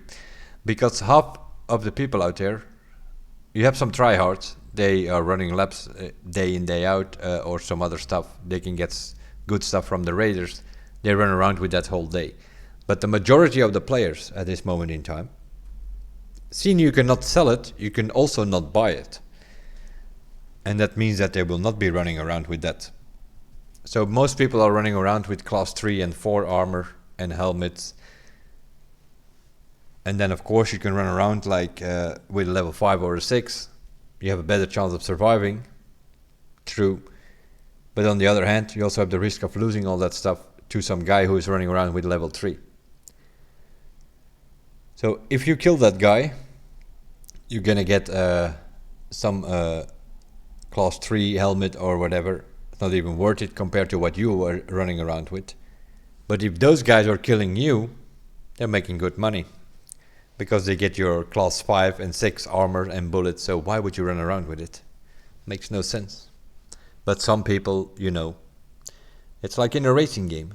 They only drive around with the OP cars. Well, it's the same here. Some people are only running around with class 5 helmets with face shields and class 6 armor, and some, in other words, they're running around with like 5, 6, 700,000 on gear and weapons. And then they're up against some guys who are running around with like 150 or 200,000 ruble stuff. Not even worth picking up for them. But the risk is way bigger for them. So in a way, yeah, who knows what they are doing.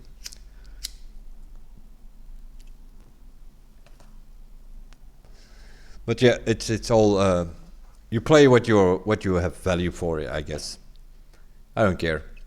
If I'm just looting, I run around with stuff like this, a P.E.K.K.A. These things you can buy from level 1. Here, the helmet is 22,000, 30,000 for the P.E.K.K.A. It's like 50,000. Headset, another 30, 80,000 on gear.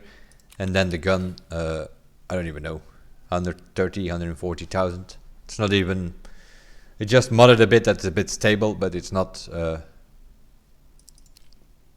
we have 100 recoil. You can bring that recoil down to 70 or 60 or 50 even when we put on some other stuff earlier. But it's not worth it, you know. If you just go for a loot run, we're not going with this gun into dorms or whatever. We're if we go to customs, we avoid dorms. We just looting. We do ground stashes. We do. Depending if we have a decent spawn, we do a crack house, try to look for intel. If we find the intel, we just get the hell out of there. We sell the intel for 400,000. That's how we are making money. If you just want to go for PvP, yeah, obviously you're gonna increase your armor level and you're gonna mod your weapons a bit better, because then you're gonna run into dorms, stronghold. Then you're gonna go run into the boss and its guards. You're gonna run into some other high-level players. You're not gonna go in with that stuff, you know. That's kind of you need to pick your fights in a way. We are fighting mostly, if we do these loot runs, we are mostly fighting with some scabs here and there. What we are wearing here is good enough to fight scabs, although do not underestimate them, especially the sniper scabs, because Lately they are shooting around with M61 Viper Hunters and such. It's something that they've changed. They cracked them a bit, made them a bit more crack. Previous wipes it was very often, oh, it's just a scav. I wouldn't say that anymore. Do not make the mistake of saying like, oh, it's just a scavs. Some of them are running around with shotguns with AP-20, others are on the roof sniping you with Viper Hunters or something with 7N1 SPD or a Viper Hunter with M61. So yeah, do not underestimate them, those scavs. But just be aware that they are there, and then you can take them out. You just loot a bit, you deal with some scavs. If you run into a player, you try to win the fight. But we're not looking for the big fights. Then you obviously run around with some better gear. Choose your fights and choose your weapons, I would say, depending on what you're going to do. You go with a bit better gear if you want to have to do some quests on Health Resort in Shoreline. Yeah, you're not going to go in with a pistol. You can try that, but it's not going to work out very well for you. You're going to have to redo that quest a couple of times. If you go in with some better gear, you have a better chance of surviving that quest and get the hell out there. That's sort of a bit of an overview of what Escape from Tarkov is. Other than that, we are doing our thing. At the moment we have a bit of when it comes to task, a bit of a battle on our hands because we are trying to mark some stuff on Lighthouse and pick up some stuff on Lighthouse, which is all in and around the row camp, which is a pretty cracked out version of raiders which are running around there, and they don't like bears very much, and we are playing as a bear, so it's a bit of a problem. We managed to mark some of the vehicles, but we still need to mark 2 more and also pick up some documents inside the rogue camp. So we're gonna have to deal with these rogues. There are about 16 of them, I think. We have to take them out one by one with no mistakes. Or hope that you can get some help from other players from the other side or so. That's how it usually goes. You approach that rogue camp from one side, you try to take them out with a sniper from far away, 200-300 meters away. Is your best shot at getting them down, because they are running around on roofs and such with grenade launchers and other stuff, and even with the most lousy bullets they one tap you. They're shooting you with M855, but you get killed as if they were shooting you with M993, and it's the same for 545. They kill you, one tap you with BT, which is not even possible if you do that yourself, but it's like they are running around with a Golnik. So yeah, those rogues, approach them carefully, take them out one by one and make no mistakes. If you do make a mistake, you will have a problem.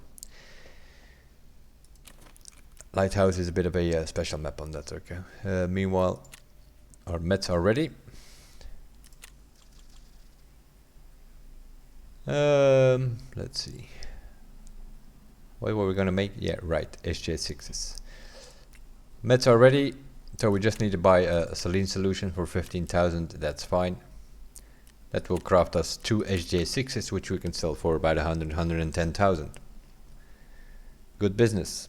And then we will craft some mets again, some SJ2s, mets, Propertal, SJ1s, mets, the whole procedure. Met station.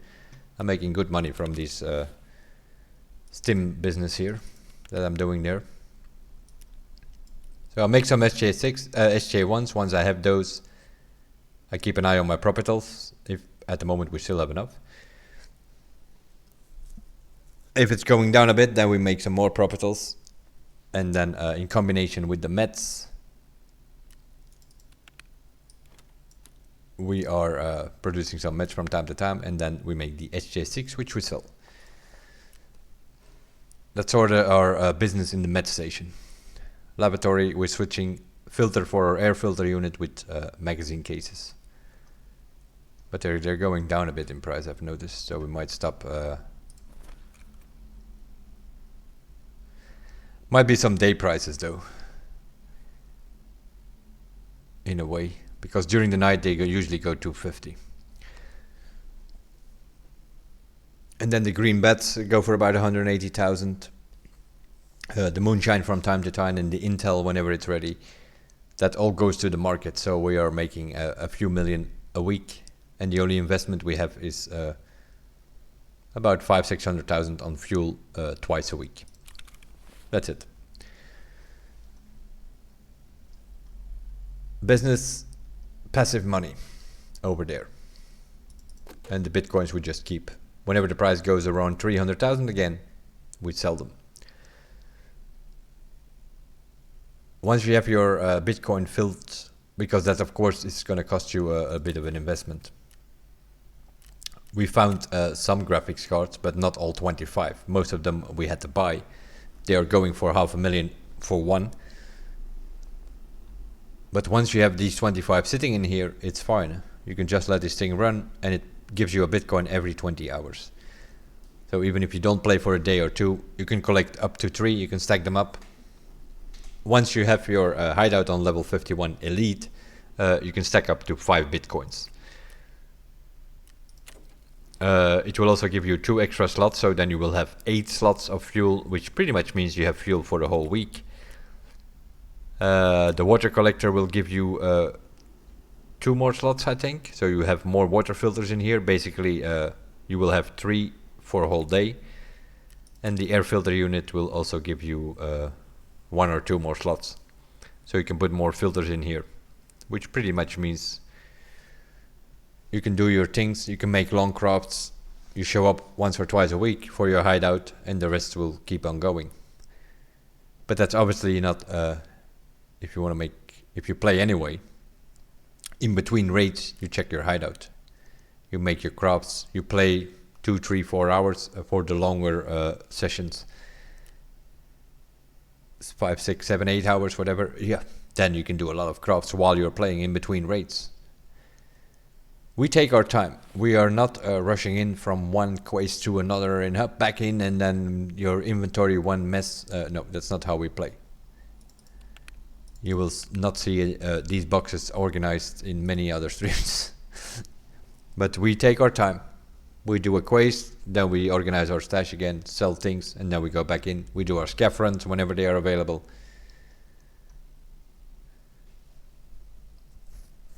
And then we concentrate more on looting and trying to get out.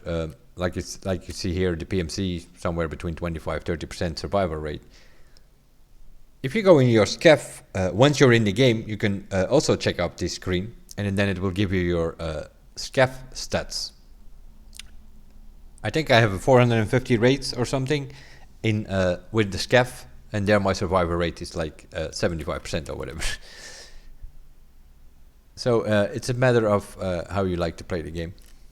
And we are looting a bit and trying to make some business on the market, more than in any PvP. If I just want to go PvP and spray around a bit, yeah, then you go play Apex or whatever. You know, I do not find that some people play this game like it is Warzone, right? They grind this game as fast as hell, try to get the elite skill, endurance and strength, and then they go in like some chat with level class 5 armor and helmets, and then the best bullets in their completely modded out gun, and then they go play in their style, which is they go into the game, something like customs. There are 10 to 12 to 14 players. They're going to look for all these players, and they just want to wipe out the whole map. That's also a way of playing. But this game, they will have some problems, I think, in the future. Because this game, once all these maps are connected, is going to be way more about getting your quests done and survival than anything else. And if you're going to run around like some chat trying to shoot everything, which of course sometimes is going to run against you, you're going to have some harder troubles, I think. We'll see how it works out. At the moment, once you learn it, it is definitely fun to play. It's hard, it's a steep learning curve, and it will not get any easier. So yeah, if you're more of the casual gamer, probably not. But if you like a bit of a challenge, and you are willing to spend in time and effort in this game, then it's probably one of the best survival shooter games out there. Although it's still in the beta and all that kind of stuff. For sure, it's one of those games you get into it and yeah, you don't get out of it in a way. It's like once it grabs you, then you're in it and then you go for it. Realizing that in a few months it will wipe and you go back to level 1, and that's part of the fun, because then you learn some more during this wipe, and you always learn, and they always make the game more complicated and new stuff happens every wipe. So you keep on learning the whole time. Anyway, we'll leave it at this. A bit of an overview from another aspect of the game, which is hideout, tasks, inventory, all of these boxes, trying to explain it to you guys a little bit more, including some of these documents that I made. That might help some new players out there who have more or less made a mess of it in a way. Or for who it's all a bit too much. What's important? Ammo. Description in the link below the video here. You will find this ammo chart. A quick overview of all the different calibers and sorted the top 5 of bullets sorted on penetration power or flash damage. I would go, personally I just go for the red ones. I don't care for any of that green one. I never use any of these in the green line, let's put it that way. Penetration power, armor, helmets, you want to get through those things, so the penetration power is more important than the flash damage, in my opinion.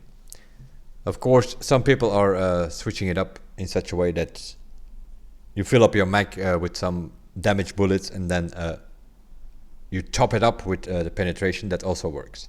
If you can penetrate through their armor, and then once you're through it, then if you then have damage bullets, that also works. You can fill up your mag, sort of, let's say a 30 round mag, you can fill up the bottom with 10 damage bullets, and then the top 20 penetration bullets. That also works, but that's, yeah.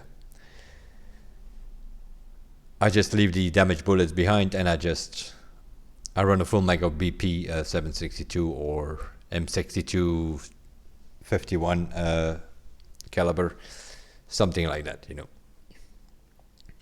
556, it drops a bit too much, especially past 50 meters.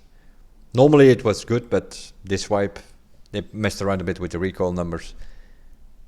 It's not that super. And 545, I'm not a fan of. Even if you run in Golnik, it's not strong enough compared to the 762 39 or 762 51, especially this wipe. So I don't run around that much with that, but that's just, yeah. Other than that, we run whatever we, sometimes we use a 5.7 pistol or even a Glock and just have some fun with that. I never, but yeah, I have the same in racing games. I hate it when people are always using the same car in a racing game because, you know, oh, it's the best car in street race, in the crew, for instance, or in Forza or whatever. Yeah, who cares, you know? We just drive whatever we want to drive, and it's the same in this game. We just shoot whatever we want to shoot with that rate or that day, and that's it. Have some fun with it. All those OP meta gamers, it's... I always find it funny when you like see some of these guys walking in a stream and then they get shot by some new player with a pistol or something, and then they lose like $500,000 on gear with like... It's always a joke. Especially because then the reaction of it is usually very interesting. So we have this thing, and then of course, if you want to get a bit more of an overview of your hideout over here, all the items that you need, what you need them for, in case you need to be, if you find some car batteries, what do you need? Well, you need 5 for hideout, which you potentially could buy, and you need 4 found in raid. So you need to keep 4 for therapist. That's it. Other than that, you don't need car batteries. They are 2x3, very heavy. Don't need to pick them up. Some people pick them up, especially in the beginning, because that's when you need 5 for your hideout. You need 1 for vents level 2 and 4 for vents level 3. So in the beginning, people pick them up because they can sell them for 120,000 on the market because people need them. Once they have their vents done, you will see the price of that battery go down. Now it's not even worth picking up anymore because what you want to pick up is something which is worth about 10 to 12,000 or more per slot. A battery is 6 slots, so that thing should go on the market 60,000 or more. It doesn't anymore. I think it's at the moment selling for like 45 or 50k. It's not worth picking up anymore. But in the beginning of the wipe, car batteries, they're going for 120, 130,000 because everybody needs them. So people are putting them up very high in price. And that's why it's not that bad to have a look on all of these things. And then also in your hideout, see what kind of items that you need to make certain crafts, especially the more profitable crafts. That is what people are selling for quite a high price on the market. So it all matters. That's why we took a bit of a different look at it at this game now. Not just going to a raid, we didn't even went into a raid. We'll do that in another video. But this was just more the hideout explained and the importance of it, and then you can find also on this document all the quest lines from the first quest up to the last quest for all of these traders. And eventually you're going to end up with defense quest, the collector, and the choice at level 60. And those are sort of the 2 final quests, and if you completed that all, then you will get a Kappa container, which is a 3x4 secure container with obviously 12 slots in it. What happened here is they created some extra compensation quest line. That's because there was an event during the holidays where there was some Santa running around, which you could get gifts from, but it killed your scaff reputation with fence, your fence rep. If you kill them, it could cost you like 1 point or 1.5 point even. And some people had killed them a bit too much. So they have come up with some compensation quests, 5 of them. If your scaff karma was -0 or lower, you could get quests from this guy. And each of these quests completed will give you +1 scaff karma. That's for those people who killed Santa a little bit too much.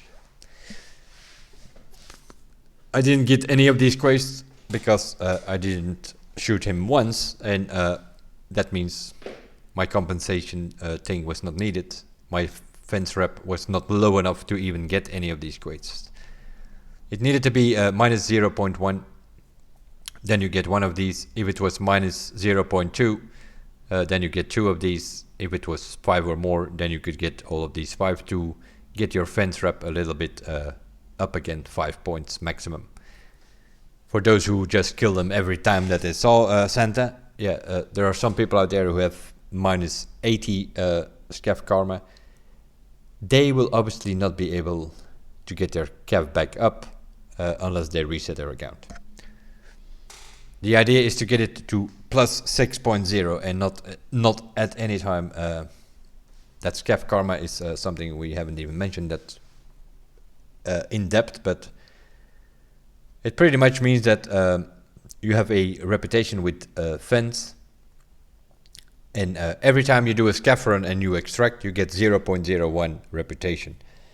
If you take a car extraction, the first time you get 0.25, and then it's over the halves every time. So the second time you get 0.13, the third time you get 0.08. So you can do these car extractions. It sort of gives you about a point, I think. Car extraction, if you take it, let's say 6 to 8 times, it sort of gives you almost a full point of scaff reputation with fence. And there are cars on customs, woods, interchange, and lighthouse. So you can more or less get 4 points from taking car extractions and such. And co-op extractions is the same procedure. So you can get a lot of scaff karma from there, and then the rest are just play as a scaff, and extract will give you 0.01 every time. That is if you don't shoot other scaffs, because then you're a trader scaff. If you see that happening, if you have another player scaff and you see him shoot another guy from the AIs and you shoot him, then you get 0.03, because then you have help Scav get rid of this trader, and then it also gain you some reputation. If you're not sure if it's a bad guy or not, then I would advise you not to shoot. If you play as a Scav, you basically don't shoot anything. That will, unless you're 100% sure that it's a PMC, do not shoot anything if you play as a Scav. That will not kill your reputation at any point. Some people are shooting everything that moves, and then they go cry on the forums or on Reddit that they have minus 15 or minus 20 reputation. Yeah, it's their own fault. You should not cry about it. If you play like that, it's your own fault. It's the same with Santa. You hear these people like, oh, I by mistake I shot Santa. He charged me. I thought it was the boss, and no, it turned out to be Santa. And then you ask about the reputation, and then it turned out that they killed them 10 or 15 times. You do not kill Santa. There was a guy walking completely in red with a big red backpack. You do not kill him by mistake 10 or 15 times. It can maybe happen once or twice, but not 10 or 15 times. Then you know exactly what you're doing, and then it's your own fault. You should not go cry on Reddit that your reputation is too low. I don't even understand how you can even shoot him if you open your eyes, if your graphic settings are fine. I don't even understand how you can shoot him by mistake once. So let's say those who are claiming, oh, it happened 5 times and it was 5 times by mistake. I don't buy that. Then you know that you were shooting him. It's as simple as that. But yeah, you know, it is what it is. It's the greed people. That's what it is. You have these people, they shot him like 10, 15 times because they see that big red backpack and they want all that loot from Santa, and then they just decided to kill him. That's what it is. And then they go say, oh, I shot him by mistake. Of course not. They were just greed for the loot. Anyway, Escape from Tarkov explained a bit more from a beginner side. If you look at it from Hideout and quests, that's what we mostly talked about. I might do some more videos about it, but then a bit more really beginner side maybe. Explaining the medication and all that kind of stuff, which is also very important, obviously. Other than that, we're streaming it every day on Twitch. I'll also put a link on the below to my Twitch channel for those interested. And as you know, we play it a bit differently. We focus more on the looting and the surviving from time to time. We don't care that much about it, especially not about survival rate or KD or whatever. We just play the game and we deal with whatever comes on our path, whether it's loot or players. We'll see. And either we win the fight or we lose it. We don't have gear fear. And we also are not involved about, oh, it was a cheater, it got one tap, that must have been a cheater. No. Very well aware of all kind of angles. If it's a cheater, sometimes it can be a cheater, but not always. Something, especially some of those big streamers out there, they should stop doing that. It's not because you're some dude and you think that gets good at the game. It doesn't mean that somebody might surprise you and you can get killed. If you look at somebody like Glorious E, he handles that pretty well. If it's a cheater, it's a cheater. Obviously, that gets him killed. Then he will also report him. But very often he says like, okay, GG, you know, he just was got shot by a guy and good shot, or you know, I like to watch Glorious E from time to time. That would be my advice. If you look at somebody who's majoring laps most of the time, he plays all kind of maps, but he usually streams whole week during the week at least. Plays a lot of laps, and but he handles it pretty good. Unlike some other streamers out there who, whenever they die, then it must be a stream sniper or it must be a cheater or whatever. No, it is not. Sometimes you just need to pay more attention and get your shots where they need to be, you know. There are some of those guys of, especially, yeah, there's some people out there that I actually stopped watching. Somebody like Summit1G is complaining a bit too much in every single game that he's playing lately. And then it's desync, and then it's a stream sniper, and then it's a cheater, and no, it's just like you missing your shot sometimes. You know, that's what it is sometimes. Obviously, if you play more laps and shoreline and interchange, those kind of maps where there is some high value loot like lap ski cards, you might run into one of those cheaters out there. That is definitely sure. But in general, I play a bit of all maps. I'm mostly main customs, some lighthouse, some woods. I do stay away a bit more from those maps which I do not like, and also those maps of which I know that there's a higher chance that you run into one of those fools, zoomers. Maps like shoreline and interchange, I don't run that much.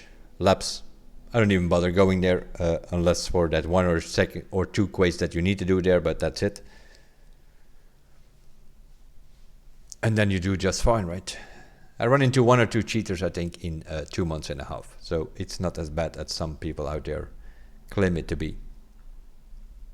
But of course, if you're one of those guys, like some of them out there, running around and think that you have to kill every game, every player, and then when you die, you immediately start crying, stream sniper and cheater and all that kind of stuff. Stop doing that, people, really. Take an example of somebody like Glorious E or some other guys out there who take it with a pinch of salt and realize that sometimes they also miss their shots. That's how you should deal with it. Anyway, that was it.